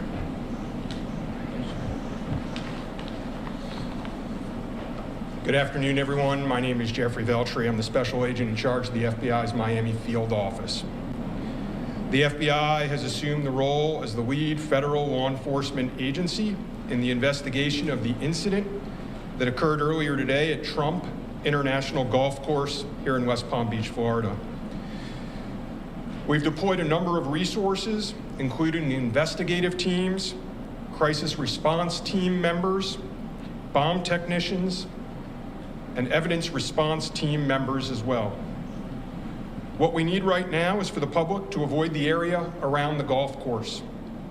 We will continue to support this investigation with the full resources of the FBI, alongside our partners with the United States Secret Service and the Palm Beach Sheriff's Office, as well as Martin County Sheriff's Office and state and local law enforcement. I would ask that if anyone has any information that may assist with this investigation, to contact our tip line at 1-800-CALL-FBI or at tips, that's TIPS, .FBI.gov. Thank you. David? Hi, I'm Dave Ehrenberg, State Attorney for Palm Beach County. I want to thank Sheriff Bradshaw and our partners at the local, state, and federal levels. I'm here because our prosecutors are currently working up warrants and a motion for pretrial detention for the suspect. In that way, he will be kept in custody. But our filing of these warrants and charges at the state level does not preclude federal charges that could be coming. But in the meantime, it looks like the warrants and the pretrial detention motion will happen first. And again, I want to thank the cooperation we've had with our federal partners and at the local level. And thank you all for being here today. Okay, we're going to make these pictures available to you. It'll show you a picture of the backpack and the rifle. And there's also a GoPro on the fence there where he was intent on filming what was going on. Even though we're going to have to secure a couple of areas around the golf course here, the public doesn't need to panic. We know that we got a post office, a library, and a school down the street. So we'll make it convenient for you to get to all the places you need to go, get your kids to school, get them over here to the post office or wherever else you need to go. It's safe. There's no more danger here, and we'll make it very convenient for you. So having said that, we're going to take a very limited amount of questions, and you can direct them to who you want to answer the question. Sheriff, did this individual make any statements as he was being detained? No statement right now as far as his involvement in the incident, and there's further investigation to be completed. What was his demeanor like? Yeah, I'm not sure if maybe the Secret Service gentleman answered. I misunderstood, or I couldn't quite understand. So there was a rifle. So one of your agents saw on the golf course saw a rifle pointing to a fence. Was it a chain link? Okay, so he saw that, the agent. That is correct. Yes. And the president or the former president was on the course behind him. How close? It was 1 or 2 holes behind. 1 or 2. That because the bubble moves through the golf course, so our agents will get there first, clear it. He noticed that the rifle was pointed out. Our agents engaged. We are not sure right now if the individual was able to take a shot at our agents, but for sure our agents were able to engage with the subject. I don't know that. Doesn't appear so. Is there more? Yep. Al. How far away was the president? How far away was Donald Trump when this gentleman was caught and stopped? I got it. Probably between 300 and 500 yards, but with a rifle and a scope like that, that's not a long distance. For the Secret Service, how far was your agent from the would-be assailant? That I'm not sure right now. We're still looking into that. Reports are that 4 rounds of ammunition were fired. Were all 4 of those from your agent? That is correct. 4 to 6. We're not sure yet. Was there a long distance?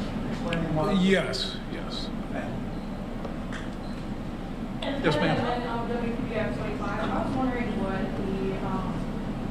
how this was able to happen, and for future reference, is there any up security in the golf course? I didn't hear all that.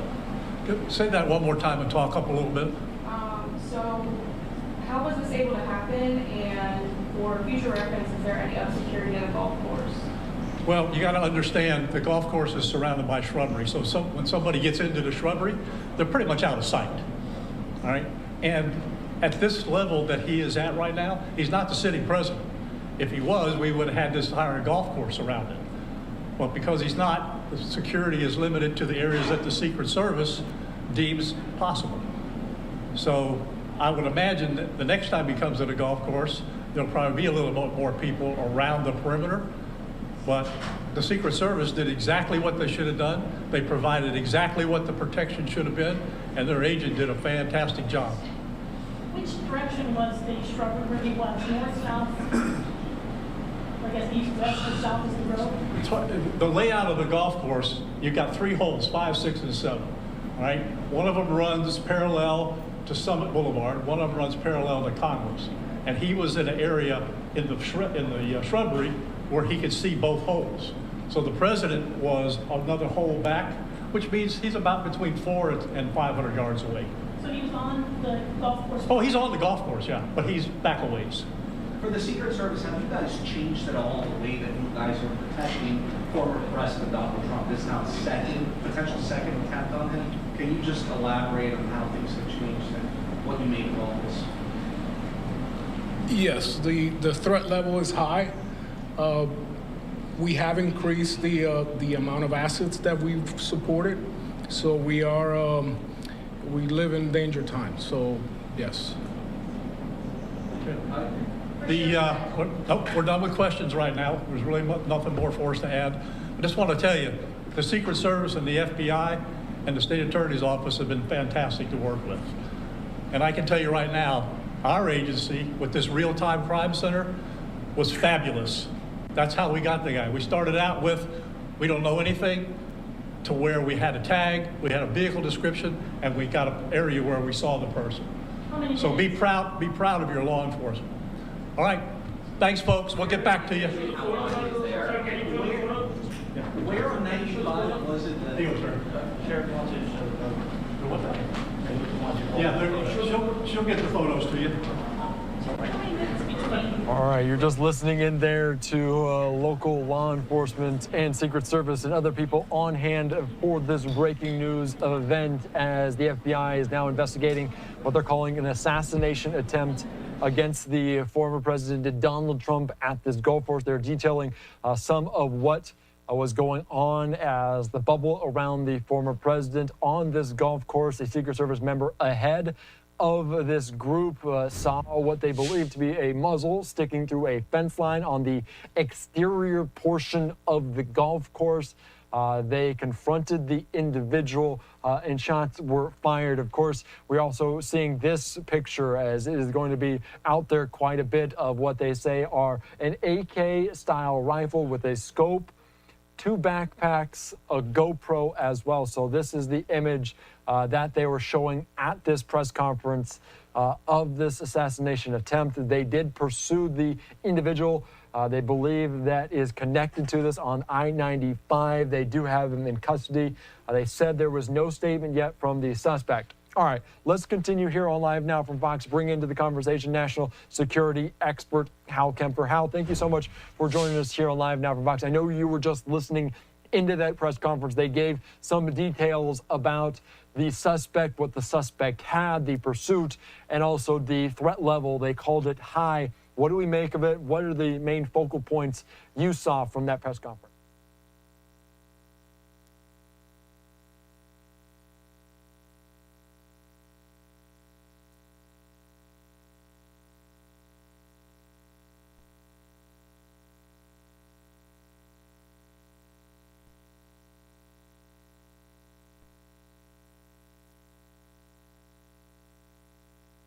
Is in custody. And a remarkable statement there when a reporter asked the Secret Service official who was then on hand about security measures being ramped up after what happened in Butler, Pennsylvania. And he talked about the number of protectees that they now have in their custody and said simply, we live in dangerous times, Wolf. Very dangerous times indeed. And I've heard repeatedly from law enforcement sources that their fear is the threats are only going to continue as this political campaign goes on. We have no idea what if any motive this suspect that they've apprehended now may have had, but there's a lot of concern given the fact that this is now what the FBI publicly describes as a second assassination attempt against the former president of the United States. Charles Ramley, Chief Ramsey, give me your thoughts on what we just heard. Well, I mean, there was a lot of information that came out. 1:30 is when shots were fired by Secret Service. It's still unclear whether or not the individual was able to get a shot off or not. Doesn't sound like they were, unless they were firing at the Secret Service. But the Secret Service definitely saw him. And you had a witness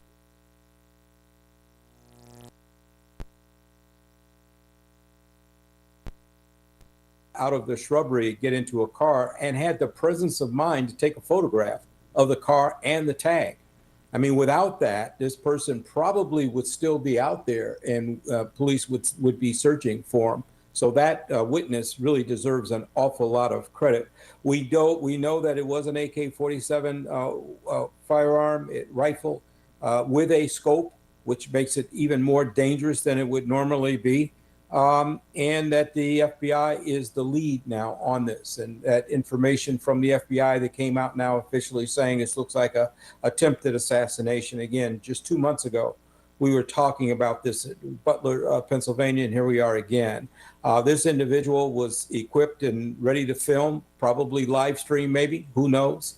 That's the world we're in right now. And I think the Secret Service said it right. These are dangerous times right now, and it's straining resources of Secret Service, U.S. Marshal Service. We never talk about the Marshal Service, but the Marshal Service resources are strained for protecting individuals that don't fall under Secret Service protection. So these are just very, very dangerous times. That perimeter was not secure. In the future, I imagine it will be, but still, that Secret Service agent was able to spot the barrel of the gun and prevent a tragedy from occurring. All right, stand by, Chief Ramsey. Andrew McCabe is with us as well, former Deputy Director of the FBI, CNN law enforcement analyst. We're showing our viewers on the right side of the screen some pictures that they just released at this news conference. The backpack, 2 backpacks that were found, including a GoPro that was in one of the backpacks, including this AK-47 with a scope. That means they can target somebody from a distance, a far distance. An AK-47 has an enormous range, and with a scope, you can actually target someone for assassination. The FBI is now calling this, Andrew, an attempted assassination. It appears to be, in their words, I'll give you exactly what they said. What appears to be an attempted assassination of Trump. This would be the second time in the past 2 months of an attempted assassination of the former president of the United States. Give us your thoughts, Andrew. Well, it is definitely an attempted assassination, Wolf. I mean, we'll have to see what the suspect ultimately says, and if the FBI investigation is successful in unearthing some evidence of his motives. But I think it's pretty fair to say, we know likely what he was trying to accomplish there, hiding in the bushes outside the golf club. As Chief Ramsey mentioned, once again, this is the second time that we have averted a disaster, and really we got really lucky on 2 counts this time. One is, of course, that the Secret Service officer noticed the barrel of a gun sticking through that chain link fence. And imagine this, you're standing on a golf course, you're looking to the fence. Behind the fence is all kinds of different shrubbery and bushes and trees and things like that. That barrel of the gun typically would blend right into that background. So what an amazing kind of heads up, ever vigilant approach by that Secret Service officer. And then the second huge break was the witness, a witness who happens to see the guy running out of the woods and has the presence of mind to take a photograph of the vehicle he gets in and the license plate on the vehicle. So that's what enabled the very quick response by law enforcement to identify him on 95 heading north, fleeing the area, and of course, taking him into custody. As for the AK-47, I mean, it's a very capable rifle. It shoots a fairly large, a bullet that the AK-47 shoots is larger and more powerful than what we normally see in the weapons that are used at mass shooting events. The weapon that was used at Butler, the AR-15, the bullet from the AK-47 is about similar to a .30 caliber round, which is the round that's used by law enforcement snipers. So could it travel 500 yards accurately? Absolutely. The scope helps the shooter shoot accurately. It's going to take a little bit of training and practice to get somebody to deliver a round like that accurately at that distance, but certainly within the realm of possibility. We don't know if this individual had any law enforcement or a military background, or if he's got any shooting or marksmanship in his background, but those are all things that the FBI will be looking into. Because we have a live shooter, unlike Butler, this is a case that's going to be, and an investigation that's going to be driving towards prosecuting this individual successfully and putting him in jail for a long time. So you can bet that we'll see search warrants executed later on this evening. We'll see a lot of FBI folks at his residence, maybe at his work. You'll see that vehicle impounded and searched, and they are going to be looking for all of the pieces of evidence that might indicate planning, motive, and whether or not any other individuals knew about what he was doing and may have helped him plan or anything like that. In addition to the scope on that AK-47 rifle, which was intended, according to the FBI, for an assassination of the former president, the fact that they found this GoPro equipment in one of the backpacks as well suggests to me, and I wonder, Andrew, if it suggests to you that this suspect had some political motive, wanted publicity, wanted to get a lot of exposure for what was going on.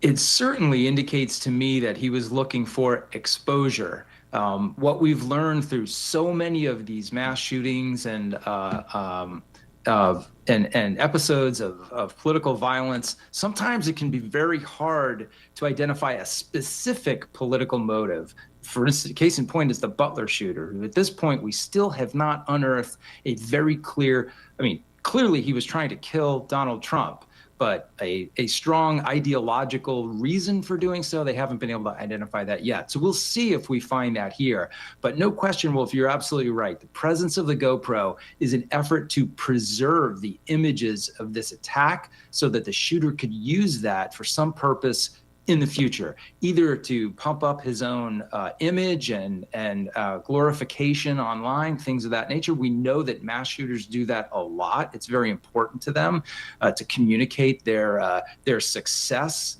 their attack online. May have just been that, or it may have been some ideologically motivated, politically motivated act. Right now, it's super early in the investigation, but those are definitely the things we're going to be looking to hear from the FBI as they learn more. And is the FBI, Andrew, and you're a former deputy director of the FBI, is the FBI now in charge of this investigation, not the Secret Service, not the Palm Beach County Sheriff's Office. It's the FBI which is in charge. Is that right? They absolutely are, Wolf. As you know, under Presidential Directive 12333, the FBI has primary responsibility for investigating any acts of terrorism here in the United States. This would certainly be considered an act of terrorism, possibly domestic terrorism, although, again, we'll wait and see as we get more details about this shooter. But absolutely, the FBI would be the lead agency. And that doesn't mean they'll do it by themselves. They clearly will work very closely with the Secret Service and also with the Palm Beach County and Martin County Sheriff's offices. But you will see the Bureau kind of taking the lead role on the execution of search warrants, the collection of evidence, preservation of evidence. And then I would expect pretty soon you're going to hear about Southern District of Florida prosecutors weighing in as to whether or not this person will also be charged at the federal level. Yeah, I suspect that will happen. And we did hear Dave Ehrenberg, the Palm Beach County attorney, suggesting that there would be probably state charges, local charges, as well as eventually federal charges as well. I suspect that's what's going on right now. Our Andrew McCabe, everyone else, stand by. Caitlin, we're getting a lot of information right now to digest, and I presumably believe in the next few minutes and hours, we're going to get a whole lot more. Yeah, Wolf, that was a remarkable update that we got from officials, and that detail that a Secret Service agent who was advancing Donald Trump on the golf course was able to spot the barrel of that rifle poking through the bushes and was able to protectively fire a shot at that person inside the bushes before Donald Trump got to that hole on the golf course. What you're looking at here is 2 backpacks and a GoPro attached to the fence that officials found in the area of that bushes that the individual fled after the Secret Service had an exchange with him. Wolf, we are continuing to learn more as we are watching all of this. I do want to note we have heard from J.D. Vance. He just posted on Twitter saying that he spoke to Donald Trump before this information of what the FBI is now saying appears to be an attempted second assassination. J.D. Vance says, quote, "I'm glad President Trump is safe. I spoke to him before the news was public, and he was amazingly in good spirits.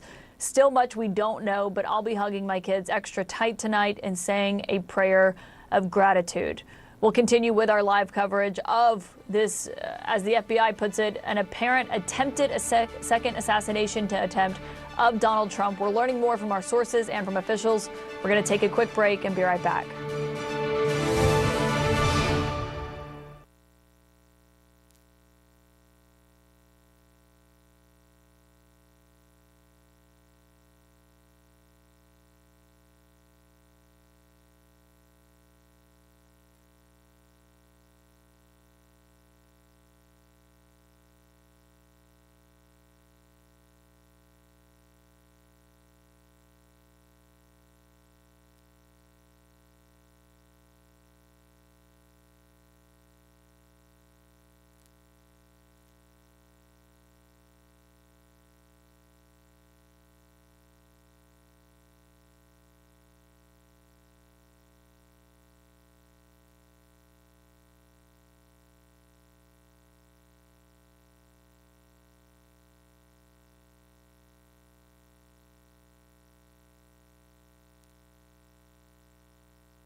This is CNN Breaking News. Welcome back to CNN. I'm Caitlin Collins alongside my colleague Wolf Blitzer. This is CNN's special coverage. Welcome to our viewers in the United States and around the world. We are continuing our breaking news live coverage after the FBI says it is investigating what appears to be an attempted assassination attempt of former President Donald Trump. We are told the former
accessibility, the ease of ingress and egress by this attacker. They had that escape route. The critical factor that we heard during the press conference is the witness. They saw the suspect running away, getting into the vehicle. And I think Andy McCabe said, very smartly, the person took out their phone, took a picture of the car, and then got the license plate. The communication with federal, state, and local law enforcement entities through the real-time crime center got that information out almost instantaneously. And utilizing license plate readers, they were able to track the direction of the vehicle, make the vehicle stop, and get the suspect in custody without incident. So this is a real big success for law enforcement, and it all centers around the coordination, the rapid coordination of information and dissemination to all stakeholders. We heard that during the press conference. It was great to see everybody reassuring the public that there's no additional danger and that all stakeholders within the law enforcement and prosecutorial community were represented there. And you can see how close this golf club is to Interstate 95, a major highway going all through the state of Florida, all the way up the East Coast as well. Caitlin, go ahead. While we're looking at this, I just want to keep this image up because you're seeing Trump International Golf Course right here. We're highlighting hole 5 and hole 6 because that's where we believe Trump was getting close to when the agents were walking ahead of him. And what's remarkable about this is they were talking about the 3 roads that are the access points. The Palm Beach County Sheriff's Office is right there to your top right, a little bit above where hole 5 is. The Palm Beach County Sheriff's Office and the jail actually backs up to Donald Trump's golf course in West Palm Beach, Florida. And just to give you a sense of what we were looking at on the ground and how quickly officials were able to move here, and they put out that be on the lookout alert for the person that the witness luckily was able to see a person leaving the bushes, emerging and getting into a black car and then driving, which they apprehended on I-95 just north of Palm Beach County, and what we're looking at here on this image.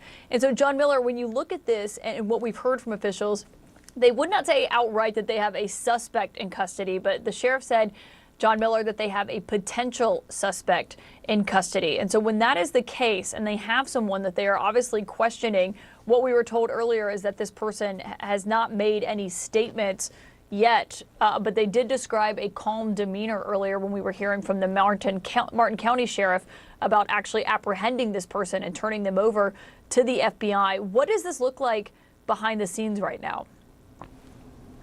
Well, he is definitely a suspect, and he is definitely in custody. And all the qualifiers that law enforcement uses, potential suspect, person of interest, once the state's attorney took the podium at the press conference and said, we are preparing charges and we are preparing for a detention hearing where they're going to argue that this suspect is dangerous and a flight risk, that means he is on his way to being charged here.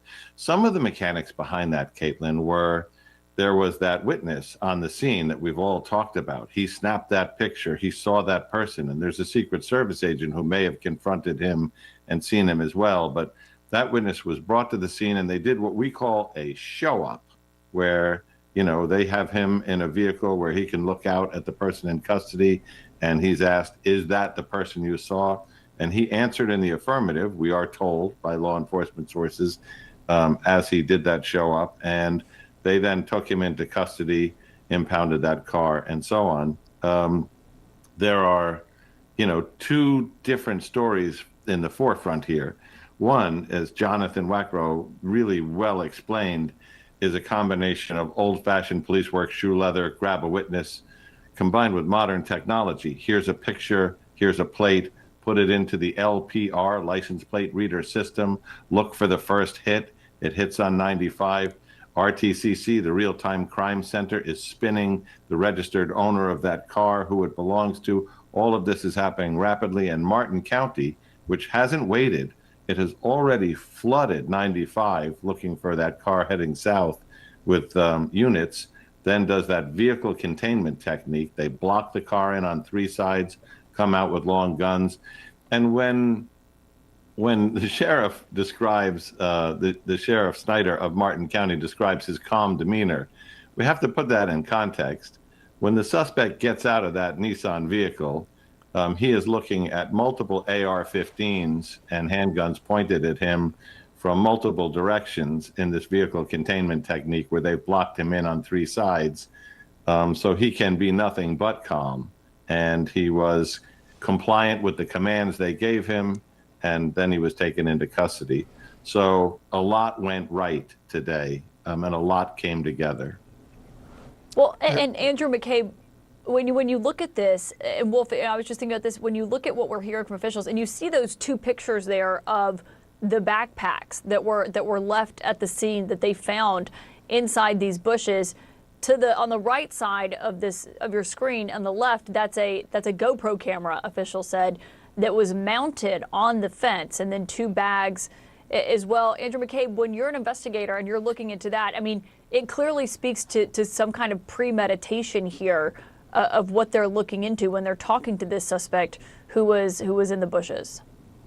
There's no question, Caitlin. This, as Jonathan mentioned this a little bit earlier, this whole setup indicates a very high level of pre-planning, and that is done because this person, whoever he is, here clearly had the capacity to engage in that sort of structured and organized thought, which is a big piece of this, because that will undermine a lot of different defenses at trial. So you have someone who had the wherewithal, the financial ability, and the kind of cognitive ability to go out and acquire these things, the weapon, the backpacks, the ceramic plates. If those are in fact ceramic plates are used to augment a bulletproof vest to make it resist actually high-powered rifle bullets. So this is someone who went through a lot of effort to really plan this out. I think we also have to remember that they somehow knew where to go. They had some indication maybe that Trump was playing golf on this day. We don't know that for a fact yet, but that's something that investigators are going to be looking for. Obviously picked this location as one of tactical advantage, likely because of the cover provided by the foliage and the bushes that he was hiding himself with. Probably had some advanced knowledge of how the golf course is laid out and where the former president would be proceeding from one hole to another. So this is all a very high degree of planning, which is great evidence for the prosecution. And finally, just recovering these backpacks with the stuff in them and the vehicle that he was driving in when he was arrested. You have a gold mine of evidence here, forensic evidence that will tie, likely, this person they arrested to that backpack in that place with the weapon at the same time. So all those little pieces come together. They all seem to likely lining up in a very damning way for this person. And that's what the investigators and the prosecutors will be looking at next. And Andrew, a very quick question before we let you go. They said at the briefing that the suspect with his rifle, the AK-47 with a scope, was between 300 and 500 yards away from Trump. But then they said that is not a far distance given the capability of this AK-47 with a scope. You agree with that that's not a far distance? It's not a far distance. The rifle is definitely capable of it. The scope makes it easier to do. It's still going to require some degree of training and practice on the part of the shooter, but that's not hard to do in this country, right? A lot of people engage in that sort of stuff, shooting sports and things like that. So, yeah, this is definitely a possible shot for a decently trained marksman. So, and it's also been done before. Let's not forget that in 2011, you had Oscar Ramiro Ortega Hernandez, who fired 7 shots at the White House from Constitution Avenue, or at least he hit the White House 7 times, and actually hit some of the windows of the residence on the 2nd floor. Now, we don't know that he actually saw any person or was aiming at a human being. May have just been taking advantage of, trying to get lucky. But this idea of shooters trying to waylay presidents from a far off distance is not something new. We have experienced this before in this country. This is an element of political violence that we are familiar with. And so, yeah, these things are possible. We live in a very dangerous world, as the sheriff mentioned, and the easy ability that anyone has to put their hands on an AK-47 or an AR-15 or a hunting rifle, for that matter, makes this particular threat very important for people like the Secret Service and other security professionals to think about. Yeah, I remember that incident at the White House. I was reporting from the White House on that day, and I remember how scared all of us were, just the thought that someone from Constitution Avenue could start firing shots at the White House. All of us were there. We were very, very scared. It was a very, very serious moment indeed. All right, Andrew McCabe, everybody else, stand by. Our special breaking news coverage will continue right after a very quick break.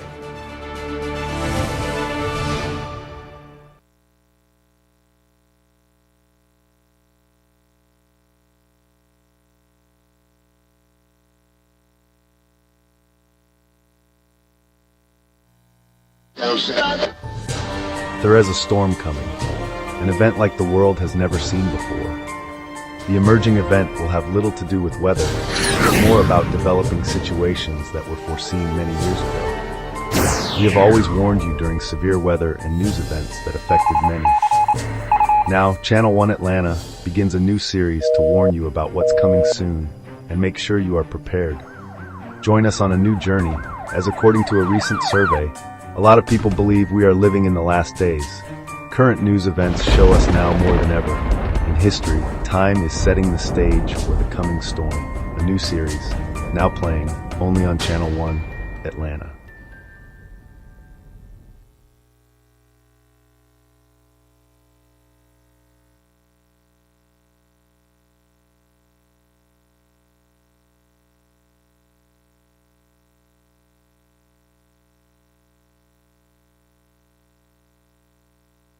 Again, a confirmed tornado on the ground in downtown Conyers. It's a very dangerous and life-threatening weather event. Get into the interior section of your house, away from windows or a basement if you have. And there's the debris right there in the Millstead area near the Rockdale Medical Center. Right.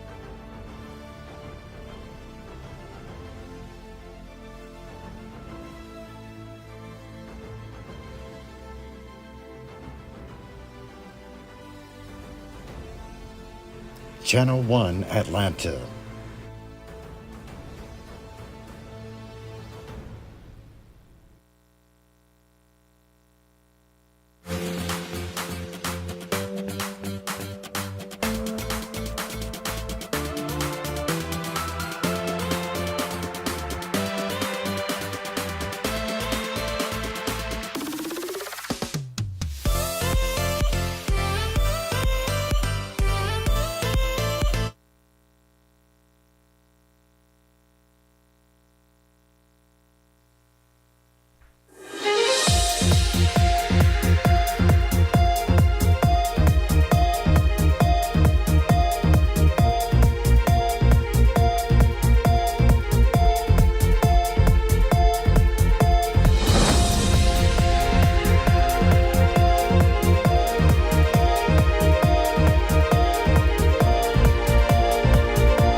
Welcome back. I'm Wolf Blitzer along with Caitlin Collins, and we're covering our live coverage of a major breaking news story. The FBI now saying it is investigating an apparent assassination attempt of Donald Trump. The former president of the United States says he is safe after shots were fired in his vicinity while golfing at his club in West Palm Beach, Florida. Caitlin. Yeah, Wolf, and what we've learned is that it was Secret Service agents who were on that golf course with him that fired gunshots at the suspect, who they believe was armed and intended to target Donald Trump. They recovered an AK-47 style long-arm rifle with a scope, 2 backpacks, and a GoPro camera, as you can see here from the bushes where this person fled after he was engaged by the Secret Service. Law enforcement officials tell CNN a person has been detained. Authorities have not yet named the suspect who is in custody. We're following all of this live. We've got all of our experts here and our reporters. CNN's Randy Kay joins me now. Randy, obviously, this is a developing situation. We just heard from this press conference where officials were confirming the timeline of events where Donald Trump was on the golf course when this happened. What more have we learned about how this investigation is progressing? Well, Caitlin, this investigation is still very much in the early stages and very much underway. In fact, just a moment ago, before we came on camera here, there was a Palm Beach County Sheriff's crime scene van just pulling out of Trump International Golf.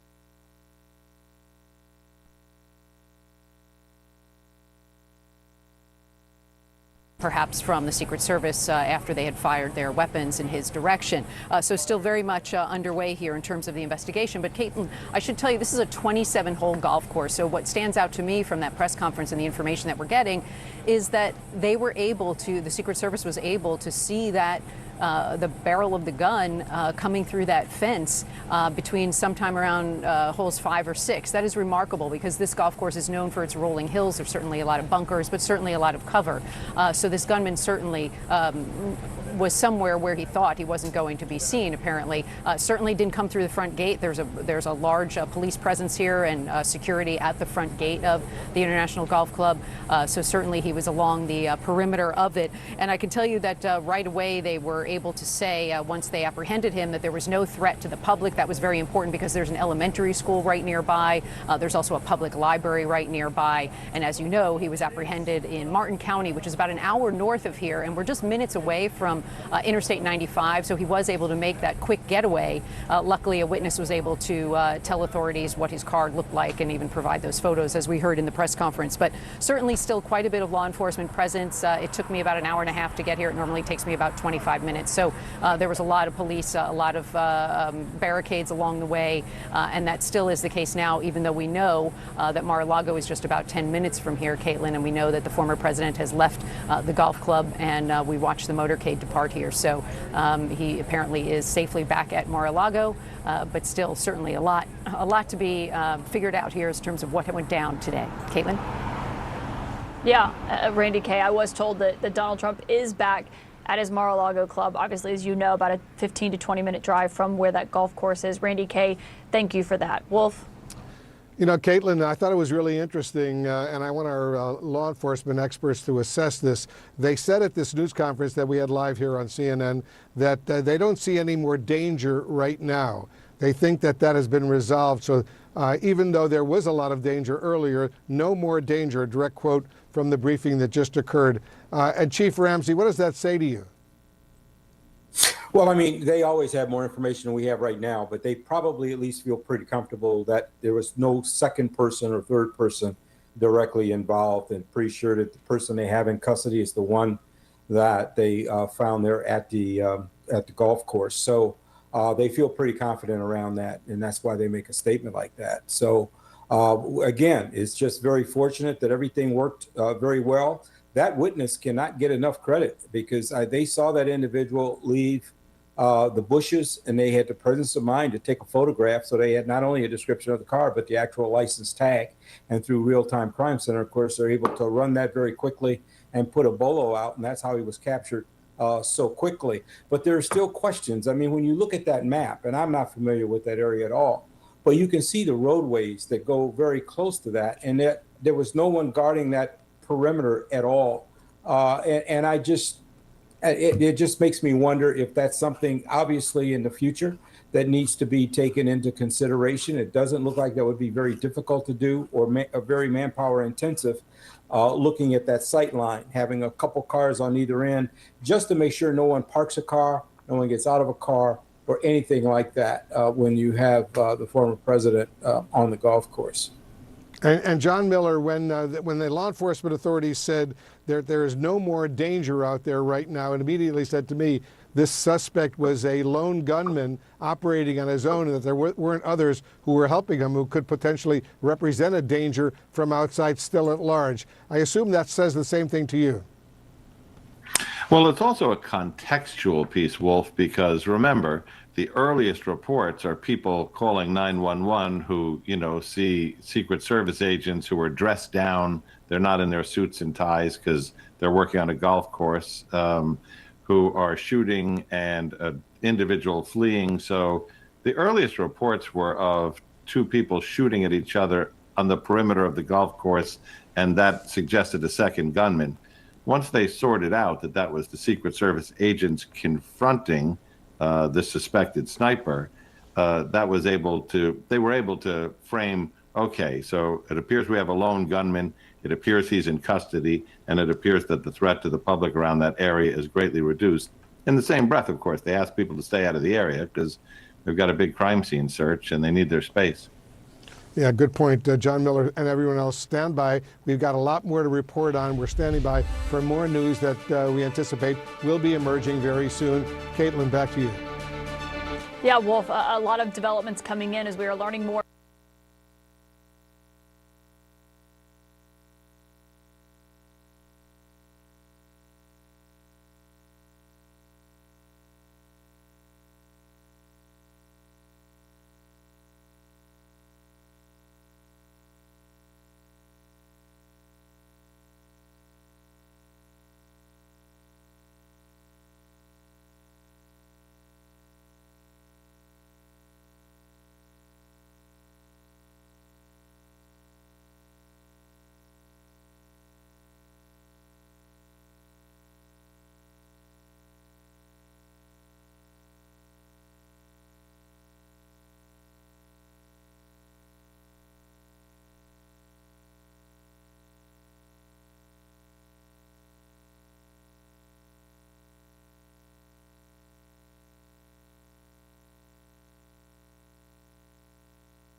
There is a storm coming, an event like the world has never seen before. The emerging event will have little to do with weather, but more about developing situations that were foreseen many years ago. We have always warned you during severe weather and news events that affected many. Now, Channel 1 Atlanta begins a new series to warn you about what's coming soon and make sure you are prepared. Join us on a new journey, as according to a recent survey, a lot of people believe we are living in the last days. Current news events show us now more than ever. In history, time is setting the stage for the coming storm. A new series, now playing only on Channel 1 Atlanta.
back with CNN's special live coverage. I'm Caitlin Collins alongside my colleague Wolf Blitzer. We want to welcome our viewers in the U.S. and around the world as we are covering our breaking news today in this hour as the FBI now says it is investigating what appears to be an attempted assassination attempt of former President Donald Trump. Yes, just 2 months after the last attempted assassination of the former president, we are told he is now safe. He is back at his Mar-a-Lago club in Palm Beach, Florida. This comes after about 1:30 this afternoon, police were notified that shots had been fired in his vicinity while he was golfing at his club in West Palm Beach, Florida. That is just across the bridge from where Mar-a-Lago is. As of right now, a suspect is in custody, and just a short time ago, we heard from authorities with an update on how all of this situation played out. 1:30 this afternoon, call came out, shots fired. That was called in by the Secret Service. Because we're in constant contact with them all the time, we were notified of that, and we had units here that immediately sealed off the area. Fortunately, we were able to locate a witness that came to us and said, hey, I saw the guy running out of the bushes. He jumped into a black Nissan, and I took a picture of the vehicle and the tag, which was great. So we had that information. Our real-time crime center put it out to the license plate readers. And we were able to get a hit on that vehicle on I-95 as it was headed into Martin County. We got a hold of Martin County Sheriff's Office, alerted them, and they spotted the vehicle and pulled it over and detained the guy. After that, we took the the witness that witnessed the incident, flew him up there, and he identified as the person that he saw running out of the bushes and jumped into the car. Now, in the bushes where this guy was is an AK-47 style rifle with a scope, 2 backpacks which were hung on the fence that had ceramic tile in them, and a GoPro, which he was going to take pictures of. So those are being processed right now. The Secret Service agent that was on the course did a fantastic job. What they do is they have an agent that jumps one hole ahead of time to where the president was at.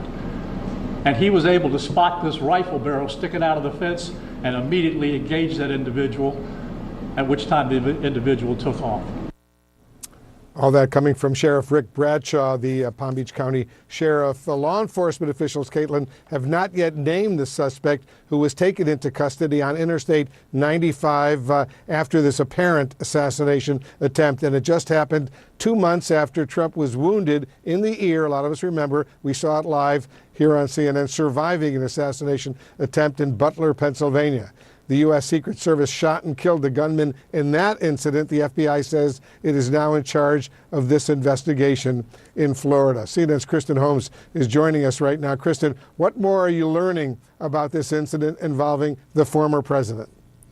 Well, if we're piecing together what we know from that press conference and what we're being told by officials on the ground who are familiar with what happened. So what we're told is this afternoon, Donald Trump was on his golf course in West Palm Beach, Florida. That's the Trump International Golf Course. He was with donor and ally Steve Witkoff. They were traveling between the 5th and 6th golf hole when they heard shots. Now, what we also have been told is that essentially Secret Service had an advanced team ahead of them, several holes, and that is who engaged with the suspect that they saw firing off when they saw that rifle. Now, I will tell you that it is also the campaign, or at least advisors to the campaign, who are feel the same way that sheriff felt in terms of Secret Service behavior and what happened. Remember, when that assassination attempt happened in Butler, there were a lot of questions as to why they did not engage with this gunman sooner.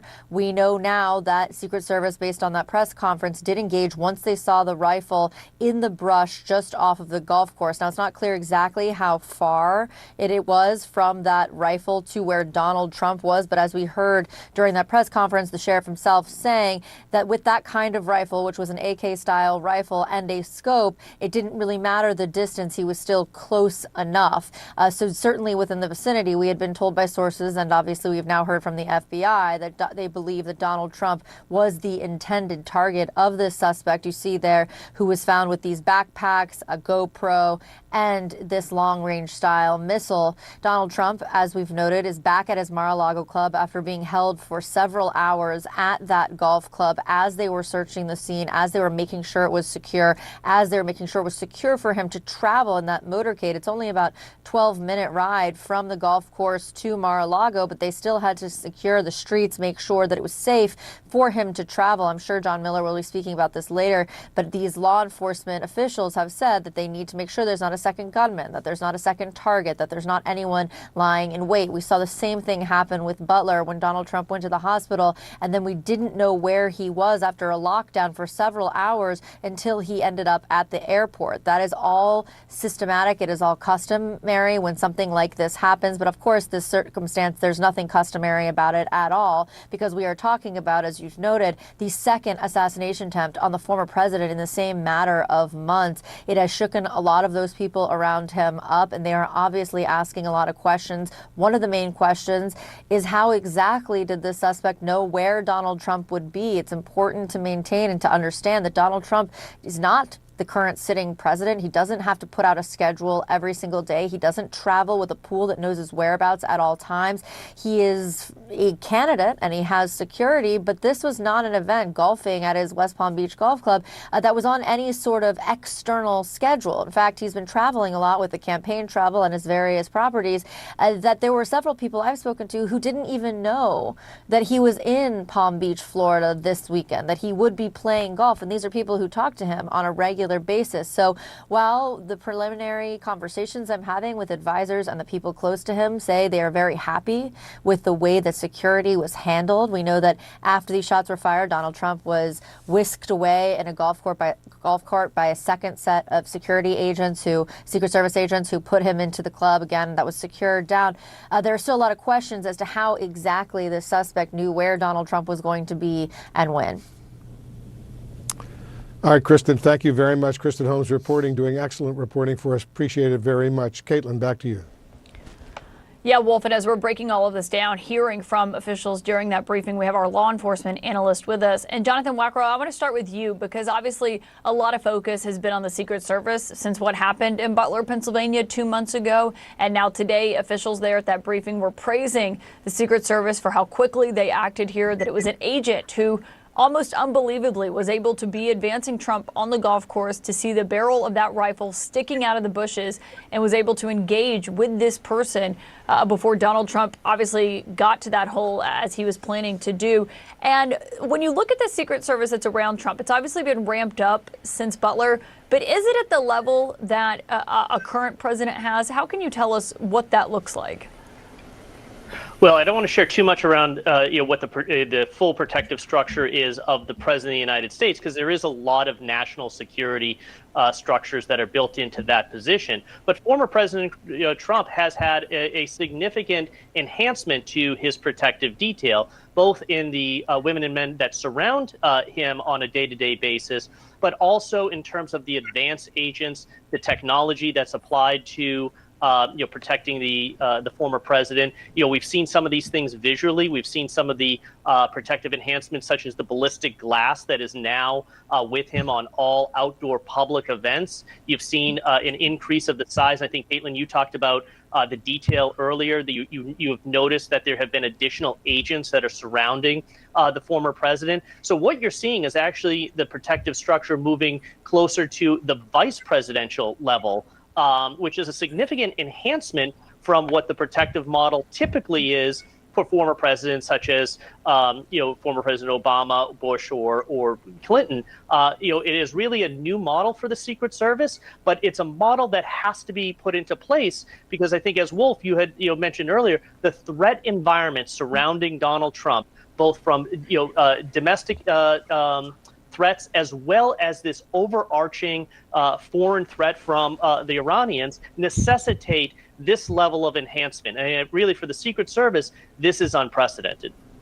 Okay, but Jonathan, can I follow up with you on that? Because here's the question I think a lot of people watching are going to have, which is 2 months ago, what happened in Butler, Pennsylvania happened. It's not just obviously the fact that we saw Trump came within an inch of his life that day, but also what we do know about the increased threat from Iran that has been directed at Donald Trump, at his campaign, at his family that we know of. I think a lot of people will look at this and say, why are they still letting Donald Trump go out on a golf course that has a perimeter that, as officials said there, once someone is in the shrubbery surrounding this golf course, it's incredibly difficult to be able to spot them. There's 3 roads that surround this golf course there. And I think some people may look at that and say, this is someone who golfs regularly. It's very clear when he has left Mar-a-Lago and gone to the international, to the Trump International, the golf course about 15 minutes away. So it's not like someone wouldn't be able to know that he's there. And so how does Secret Service approach something like that? Well, listen, as we're hearing from reporting, and I'm sure as the Secret Service starts divulging more information around how the shooter was identified, there are specific protocols that have been in place for the former president when he is golfing, and that structure has since been enhanced even more with additional agents. Again, today the model worked where those agents that were flanking in advance of the president, their role specifically is to identify this type of specific long-range threat. Now, the follow-up question is going to be, and the Secret Service will need to address this, is how is the outer perimeter? How is this shooter able to get to that outer perimeter, an area that should have been identified as a vulnerability previously? Again, if you're able to get line of sight from the fence line into the golf course where the former president is in this threat environment, that needs to be addressed fully. And Caitlin, as you may remember, back in 2017, there was a CNN crew that was actually filming the then president of the United States, golfing with a clear line of sight that then was blocked or mitigated by a box truck. But so the thought that seeing inside the golf course from the exterior, this isn't the first time this has happened. So there are some questions that the Secret Service will have to answer for that. But at the end of the day, the protective model that surrounds the president worked. We saw that happen. And more to the point, the communication, the immediate notification by the agent that shots were fired, that there was a suspect. That communication was immediately picked up by local law enforcement, who were able to carry forward the immediate action of setting up a perimeter around the golf course, and then getting the witness to identify exactly the vehicle, the tag number, and bringing a successful resolution to the immediate threat. And Jonathan, it's Wolf. I just want to follow up on one specific point. Over the years, I've covered the Secret Service quite intensely, and I know there's one level of security for a sitting president of the United States, another level of security for a former president of the United States, like Barack Obama or Bill Clinton or Donald Trump for that matter right now. But there's another level of security for someone who may be a former president who's also the presidential nominee of a major party, a Republican presidential nominee right now. And that's a much higher level of security than just for a former president. Is that right? Yeah, absolutely. But Wolf, I think right now we have to put into context, we are in uncharted territory right now with the former president. We are seeing no one could predict that we'd have 2 assassination attempts domestically against the former president. The Secret Service, was, for a long time, they were a little bit on their heels, trying to address this new and dynamic threat environment around the president. Now they're leaning into it with more assets, more agents. They're applying as much as they can to ensure that the former president is safe. We're seeing, physically, we're seeing the control measures that are around the former president significantly enhanced. As I said, it's coming closer to vice presidential, like sitting vice presidential level protection, but there still is more that needs to be done. Again, we came very close to a disaster today, and that is way too close. Again, the model has to be changing to the threats that they're facing day in and day out now, both from domestic actors and potentially hostile foreign actors. Excellent analysis, Jonathan. Thank you very much. John Miller is with us as well, our law enforcement analyst. John, I assume security is going to be beefed up for all of these major players right now, not just the former president who's running for president once again, but the sitting president, the sitting vice president, who's the Democratic presidential nominee, and some other high-ranking federal officials? Well, it's hard to increase security around the sitting president. As Jonathan described earlier, that's quite an incredible security package. Nothing is left to chance. And that descends as you go down to lower officials, including candidates. The difference with Donald Trump at this point is the security he's receiving is about as close as you would get to the presidential package for somebody who's not the sitting president, because of the intelligence on the Iranian assassination plot, because of the assassination plot that happened in Pennsylvania. And I think this will bring it up yet another level. What you're seeing, though, is basic assassination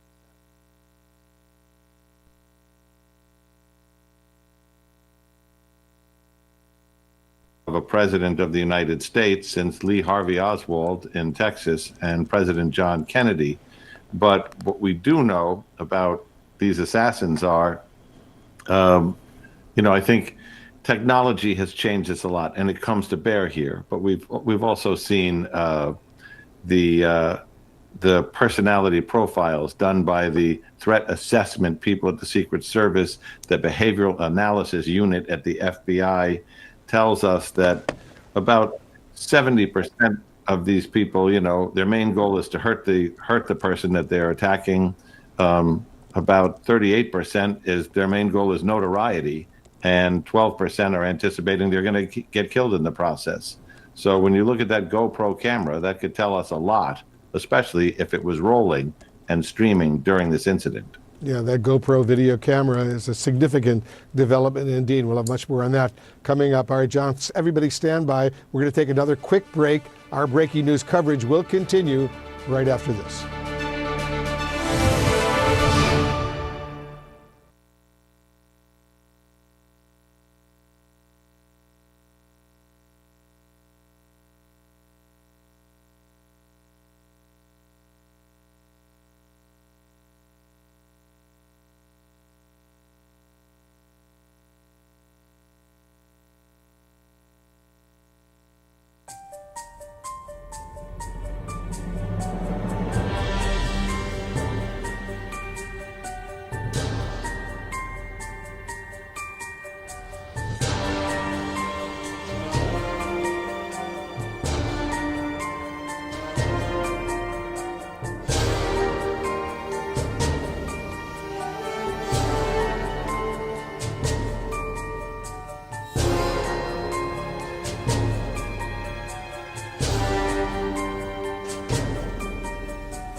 CNN Breaking News. And welcome back to our special live coverage of the breaking news this evening. We want to welcome our viewers here in the United States and around the world. The former president of the United States, Donald Trump, is safe and secure at this hour following what the FBI is calling an apparent attempted assassination. The second such threat posed to the former president in just over 2 months. And the suspect is now in custody. Caitlin. Yeah, Wolf, and we're hearing from investigators who say that as this transpired, Secret Service agents fired at the suspect in the bushes outside of Trump's golf course just before 2 o'clock this afternoon. It was actually about 1:30 at the Trump International Golf Course. That's in West Palm Beach, Florida. You're looking at the map right now. That comes after agents spotted this person holding a gun in the bushes. They could see the barrel of it pointed out through them near where the former president was playing golf. Investigators say that the suspect was just a few hundred yards, actually, from the former president and was equipped with an AK-style rifle that had a scope and 2 backpacks and also a GoPro camera mounted on the fence.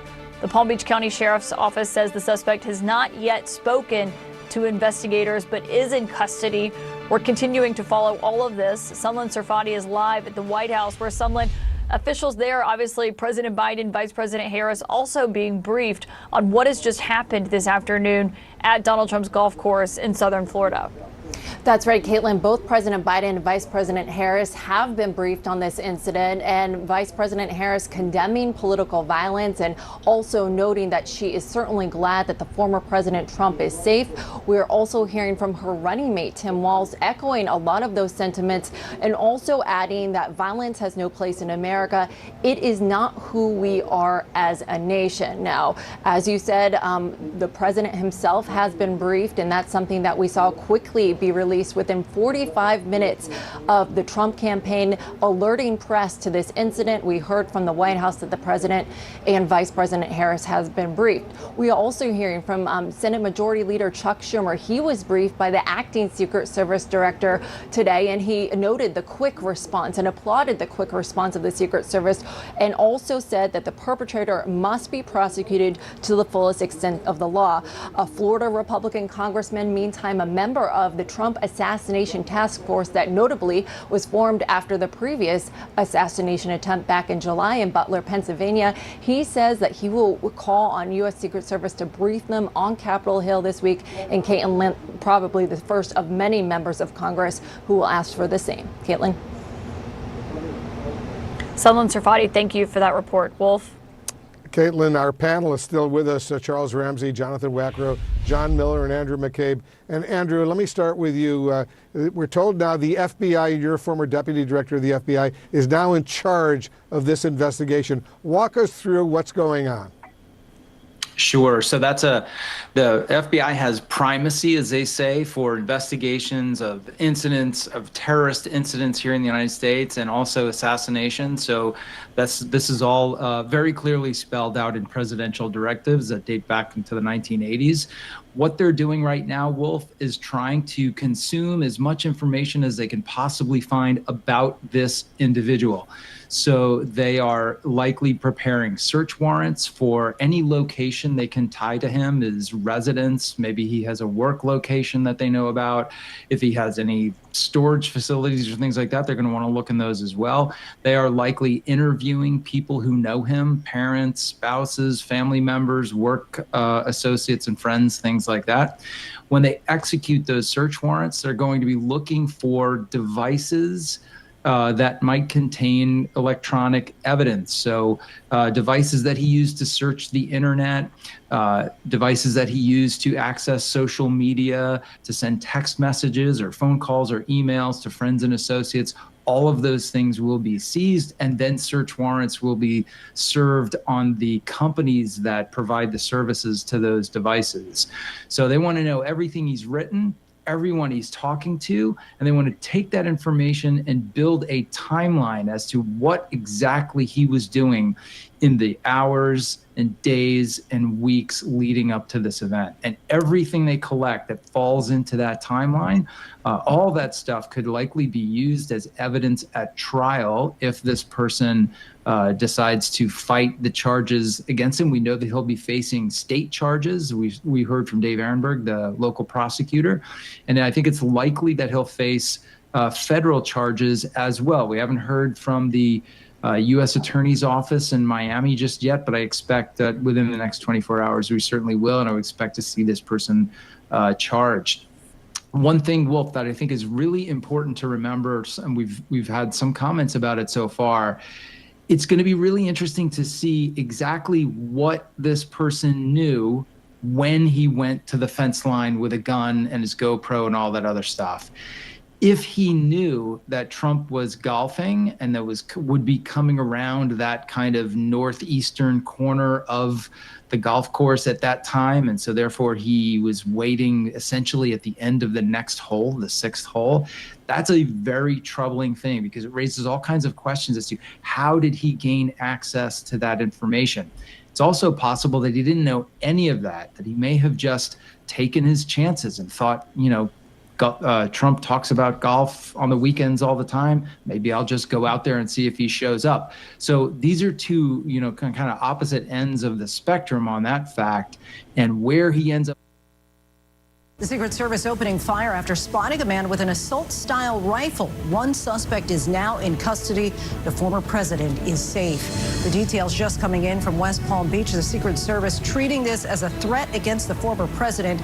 Agents have detained a suspect and have recovered a weapon. This comes 2 months after the former president survived an assassination attempt in Butler, Pennsylvania. Pierre Thomas and Mary Alice Parks lead tonight's coverage. Also tonight, Springfield, Ohio on edge. Local schools are being threatened with violence, and a college shuts down activities after threats were made following the baseless rumors that Haitian immigrants have been eating pets. Republican vice presidential candidate J.D. Vance defends spreading those claims. The Ohio governor calls the rumors garbage and says the immigrants are here to work. A new tropical threat is developing along the East Coast. The Carolinas could face severe flooding. We'll have the timing and the track of the storm. A dangerous turn in the Middle East. A hypersonic missile breaches Israeli defenses, flying 1,200 miles from Yemen. Newly released 911 calls in the deadly Georgia school shooting reveal an overwhelmed system the day a student allegedly killed 2 schoolmates and 2 teachers. Anxious parents put on hold as they were begging for answers. A heartbroken family is seeking answers after a police recruit died following a defensive training incident. What led to his medical crisis? Turmoil in the New York City mayor's office. Eric Adams' chief counsel resigns just days after the police commissioner stepped down amid multiple investigations. The Miami Dolphins quarterback is now seeking medical advice from neurologists after suffering another on-field concussion. And we're counting down to TV's big night, the history about to be made at the Emmy Awards. From ABC News World Headquarters in New York, this is World News Tonight. Good evening, everyone. Thanks so much for joining us on this busy Sunday. I'm Lindsay Davis. Breaking news as we come on the air tonight. The Secret Service says former President Donald Trump is safe after shots were fired in his vicinity at his golf course in West Palm Beach, Florida. The FBI now says it is investigating the incident as an apparent assassination attempt. These are images of the former president's motorcade. Trump was golfing at the time. He said later that he heard popping sounds.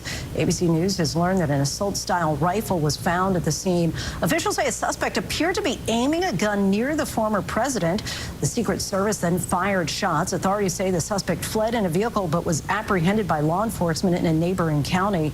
President Biden and Vice President Harris were both briefed on the incident and expressed their relief that Trump was not hurt. The former president survived an assassination attempt at a rally in Pennsylvania just this past July. A retired firefighter at the event was killed. 2 other bystanders were injured. The incident led to the resignation of the Secret Service director and increased protection for Trump and other candidates. Tonight, the Secret Service has increased security around the White House and the vice president's residence. ABC's Chief Justice correspondent Pierre Thomas leads us off with the very latest. Tonight, another security scare involving former President Trump and what's being investigated as a possible assassination attempt. Sources telling ABC News a man with an assault-style rifle was near the golf course as Donald Trump was playing. They have an agent that jumps one hole ahead of time to where the president was at. And he was able to spot this rifle barrel sticking out of the fence and immediately engage that individual, at which time the individual took off. In the bushes where this guy was is a AK-47 style rifle with a scope, 2 backpacks which were hung on the fence that had ceramic tile in them, and a GoPro. The former president was not injured. Sources telling ABC News that around 2 p.m., Secret Service personnel saw a suspect who appeared to be aiming an assault-style rifle. The Secret Service fired shots at the suspect, who dropped the rifle and fled. He was later captured a short distance away on a nearby highway. The Martin County Sheriff's Office sharing this picture of the car on the side of the road surrounded by police. The threat level is high. We have increased the amount of assets that we've supported, so we live in danger time. The FBI is now leading the investigation as authorities attempt to determine what exactly took place and why the man was at the golf course with the rifle. Officials saying the rifle has been recovered. This all comes as the Secret Service continues to face criticism and scrutiny after a man attempted to assassinate Trump at that Pennsylvania rally in July. Trump and 2 others injured and a volunteer firefighter killed. Lindsay, tonight law enforcement is saying the suspect was 300 to 500 yards away from the former president. Trump again not harmed and said to be in good spirits.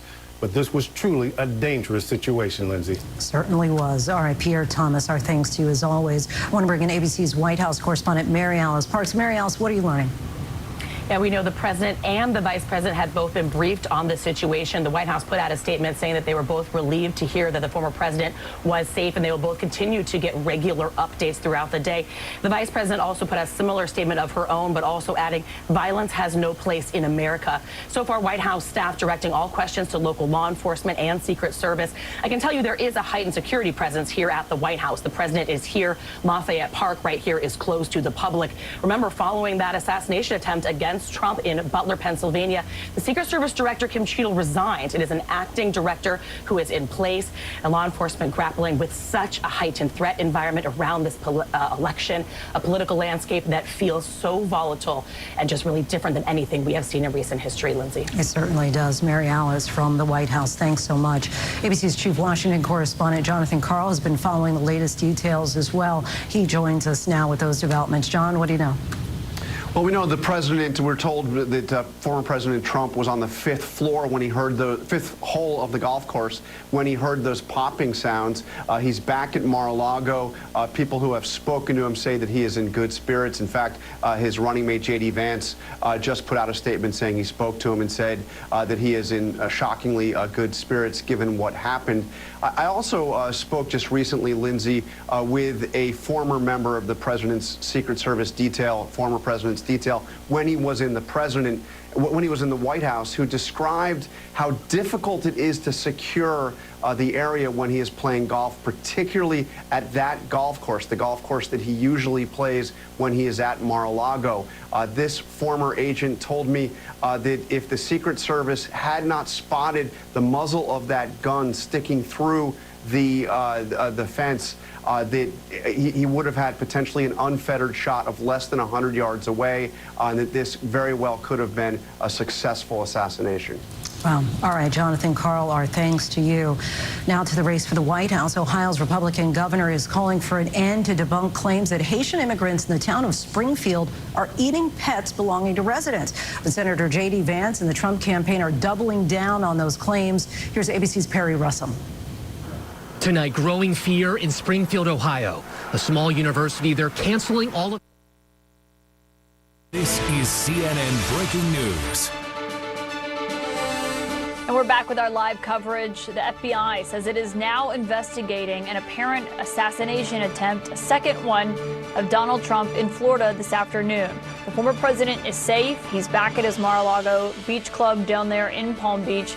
But this comes after just the second such threat that was posed to him. It was just over 2 months ago that shooting happened in Butler, Pennsylvania at his rally. What we know right now, as of this hour, Wolf, is that a male suspect is now in custody. And we also know, Caitlin, that investigators are saying that U.S. Secret Service agents spotted a rifle barrel sticking out of a fence over at the Trump International Golf Course in West Palm Beach, where the former president was playing golf around 1:30 earlier this afternoon. The agents opened fire on the alleged gunman, who then fled, and investigators say they found an AK-47 style rifle, a GoPro video camera, and two backpacks in the bushes. The Palm Beach County Sheriff says the suspect was arrested a short distance away up on Interstate 95. So far, he has not been named by law enforcement and has not yet given investigators a statement. Joining us right now, CNN's Randy Kay. She's live outside the Trump International Golf Course. Carlos Suarez is live outside Mar-a-Lago. Randy, let me go to you right away. Walk us through, first of all, what you're seeing, what you're hearing, where you are. Wolf, I can tell you that this is very much an active crime scene where we are outside Trump International Golf Club. There has been a steady stream of crime scene vans coming in and out of here from the Palm Beach County Sheriff's Department, so they are still actively investigating what happened hours ago inside that golf club. Also, this is Summit Boulevard here behind me, one of three very heavily trafficked areas that surround Trump International Golf Club, and as you can see, there is no traffic here behind me at all. This boulevard is completely closed off. The area really still is, Wolf, essentially under a lockdown. There are police flashing lights and barricades as far as the eye can see. No cars except for the media and other law enforcement are getting in and out of this area. But this all went down, as you know, hours ago. There's 27 holes here at this golf club, and somewhere between the fifth and sixth hole, apparently, those Secret Service members, as you said, did spot the barrel of a rifle poking through the fence, and they were able to engage that apparent gunman and alleged gunman, and then were able to chase him down up Interstate 95 and apprehend him. So still so many questions, Wolf, at this hour. But one thing we do know is that it doesn't seem to be any threat to the community, even though it is still under lockdown. Officials are saying that even though they know that the parents were concerned, there's an elementary school in the area, there's a public library in the area. They said you'll be able to get your children to school, and there isn't any immediate threat right now. But as I mentioned, certainly a lot of questions.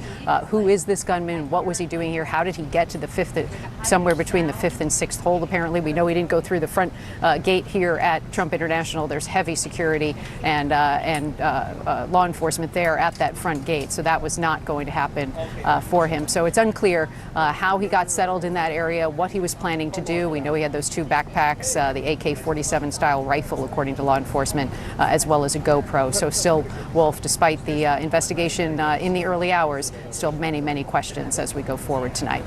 And we will continue to check back with you, Randy. Thanks very much. Caitlin, back to you. Yeah, we also have Carlos Suarez on the scene outside of Trump's club in Mar-a-Lago. It's about 15 minutes away from where Randy Kay is. And Carlos, obviously, we heard earlier as all of this is happening this afternoon, the Trump campaign headquarters is also in West Palm Beach, one of their major offices. It was locked down because staff was on the scene as all of this was happening, as there were reports of shots fired, and people were still trying to figure out what exactly was going on. What can you tell us, and I should note that lockdown has since been lifted, I'm told by sources, but what can you tell us about the security presence where you are right now and what you're seeing? Yeah, Caitlin, so it's important to note that a lot of the security measures that we're seeing outside of Mar-a-Lago, they were put in place after the first attempted assassination that took place in Pennsylvania. Southern Boulevard, which connects the mainland and Palm Beach, is open at this hour, though there are two command posts that have been set up by the sheriff's office. They are right now not stopping any cars that are trying to get out onto Palm Beach. There is a small island that sits between the mainland and Palm Beach. That is normally open to the public, and so folks are able to park their cars there and get a look at the property. However, that has been closed by law enforcement, and so folks are not able to stop there. And then once you get onto Palm Beach, there is a road, South Ocean Boulevard, that runs along the perimeter of the Mar-a-Lago resort. That, again, has been closed since the first attempted assassination took place. It is closed every single time that the former president is at his property, and so only folks that live in the neighborhood or that are visiting someone who lives in this neighborhood are able to get out onto Palm Beach. We're about 10 to 15 minutes from where Randy Kay is, where this incident took place at the golf course. And it took us a little bit more time to get to this location from there because, as Randy mentioned, there are several streets that have been closed as this investigation unfolds. And so for us to get from that location here, we kind of had to go through some different side streets just to get out east from where this took place. The last time that we were at this location was in late July. That was when Israeli Prime Minister Benjamin Netanyahu paid a visit to the former president, and we saw these type of similar security measures that were in place at the time then. They have carried over into today, and in fact, Caitlin and Wolf were being told that before the former president made his way back to Mar-a-Lago after this incident at the golf course, it appears that he may have been held up a bit because authorities were still trying to make sure that the perimeter of that golf course was safe, but then also the roads that he was going to take, again, 10 to 15 minutes from here, were also safe for him to travel. Guys? Carlos Torres, thank you so much for that report. Stand by, because, Wolf, we do have some breaking news right now. I want to get to CNN's John Miller. We did not have a name of the person who was in custody earlier. Obviously, law enforcement had it, but they were not revealing it to us at that time. But John Miller, you've been doing some reporting. What can you tell us? Well, we've been working with the name for some time to develop background on this individual. The individual who's in custody is Ryan Wesley Routh. He's born in 1966. He's 58 years old. He has been living in Hawaii. He is a construction worker in North Carolina. When you look at his background, on the criminal side, he has what appears to be 8 arrests, mostly for minor offenses. But in his social media, he goes deep into his self-proclaimed involvement in the conflict in Ukraine, his efforts to recruit soldiers and bring them into the country, his claims that he has been there, possibly as a fighter.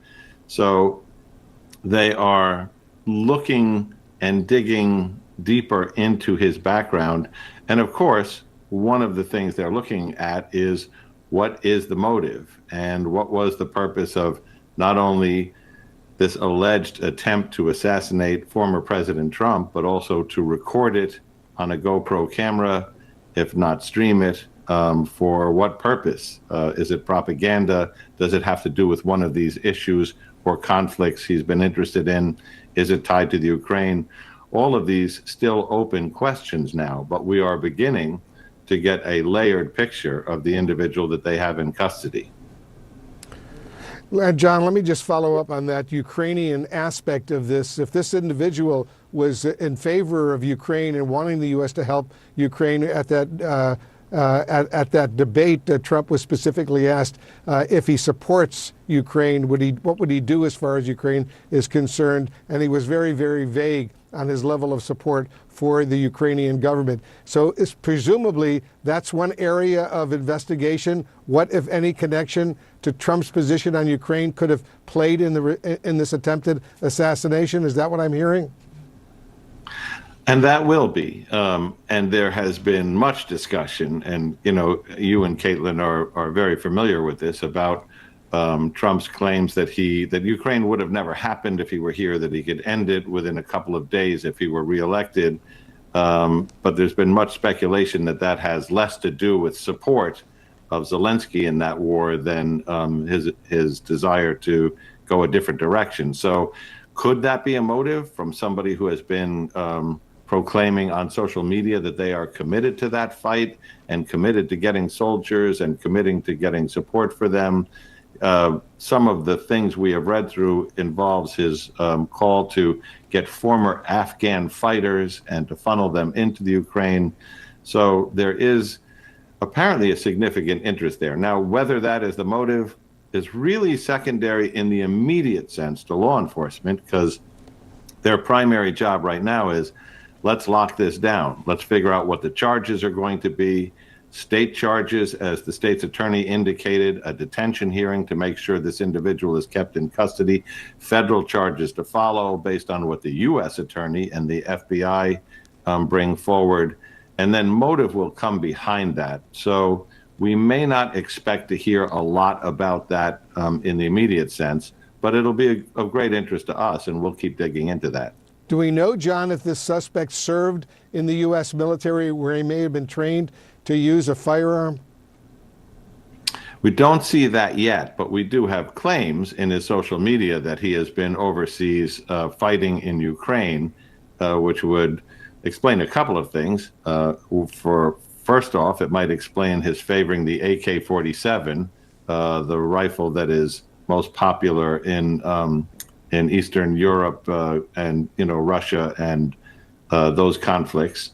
But it also might explain the equipment, his setup, the ceramic plates for body armor, and so on. But again, as you know, we're at the early stages of this, and peeling back the layers of his life, as Andy McCabe said, is going to mean going through all of his electronics, not just what we can see front-facing on social media, but all of those things hidden behind it.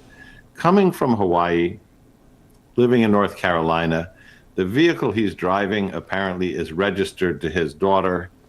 She may live in the area, but we don't have a handle on how long he has been in the South Florida area, or whether he just traveled there to carry out this mission, allegedly. Well, Yeah, and John, very how old disturbing. did you say? How old did you say he was, John? He's born in 1958. I mean, I'm sorry, he's born in 1966, which makes him 58. Well, and Andrew McCabe, when you're hearing that, the profile, as we're learning more about this, John just mentioned the extensive social media postings that obviously investigators are going through, but also this is a person who has a criminal record that's been arrested 8 times, John said, for minor offenses. What else are officials looking into when it comes to something like that?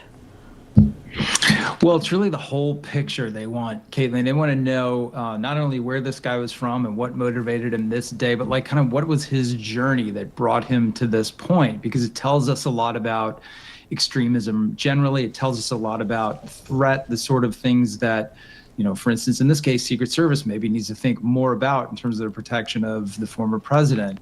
But the small clues, like the fact that he's been arrested 8 times, might mitigate against the likelihood of his having had significant military experience, unless those things happened after his military experience. It seems from the details that John's been able to provide, the most really relevant piece are those comments about having served in Ukraine. That could form the basis of some sort of grievance or political or ideological philosophy that would put him in conflict with the former president. So that's something that investigators will dig into. While it's not necessary to prove someone's motive when in the course of a prosecution, it can be very helpful in proving their intent. And intent is an element of every crime. You always have to prove that the person you've charged intended to commit the crime that they've been charged with. Here, they're going to look for pieces of evidence that clearly lay out his reason for being in the bushes with an AK-47, looking at the golf course, was because he was targeting the former president. They're going to need to be able to prove that in order to convict him of attempted assassination. But it is likely, if he's this prolific on social media and he hasn't taken the steps that a very advanced shooter might have taken to clean their social media accounts before they actually took some sort of action, if he's left this stuff out there and it's still visible for the general public to see, there's going to be a lot of evidence for investigators to kind of sort through to understand exactly what was making him tick today. It's interesting, and I want to bring Chief Ramsey into this as well. Chief, what jumped out at you from the details that John Miller is now reporting about this suspect? Well, there's a lot. First of all, now we have a name and an age, and that's critically important because that we didn't have before. But facts like you just finished talking to Andy about, his attitude toward the war in Ukraine, the fact that he claims he fought there and was recruiting people to go fight. Does that make it a motive? Not necessarily, but it's certainly something that's going to cause them to want to take a deeper look at that. And again, the social media.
Yeah, I just want to thank everyone for joining us as we've been following this breaking news, Wolf, for the last several hours. Wolf Blitzer in Washington. Our breaking news coverage is going to continue. Stay here with CNN and Aaron Burnett after a quick break.